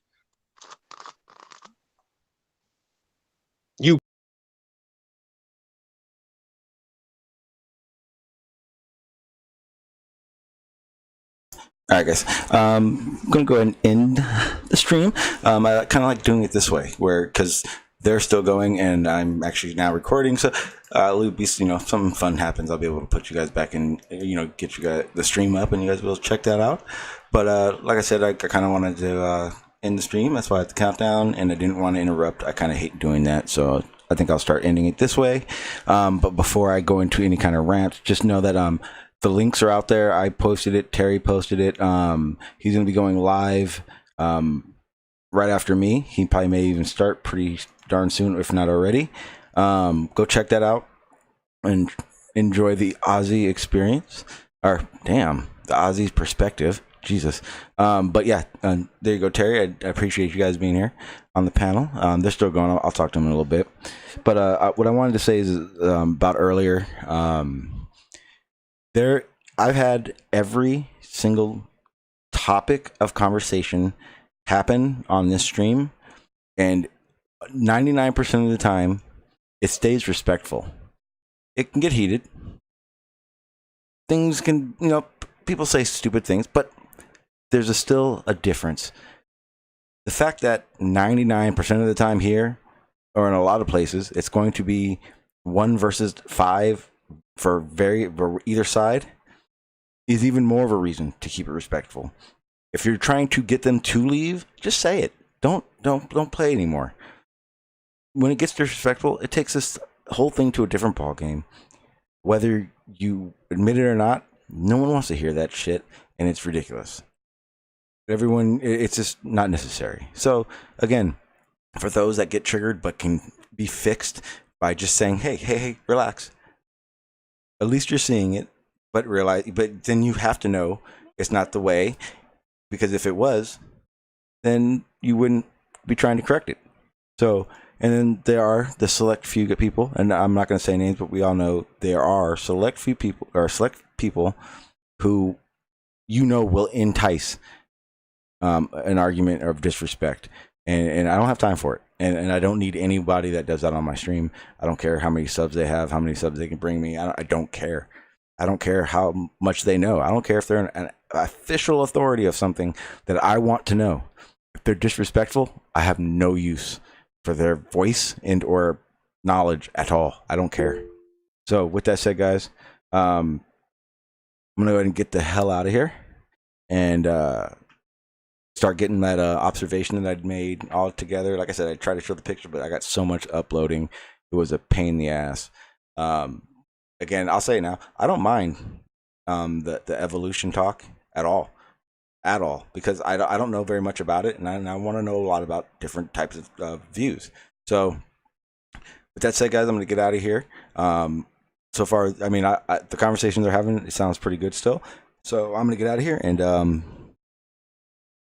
go from there. So again, thank you guys. The stream was only to be really just BS. So again, thank you for being here. I appreciate it. You have no fucking idea. Thank you. See you guys tomorrow with those observations and some other fun banter. Thank you guys. Thank you again.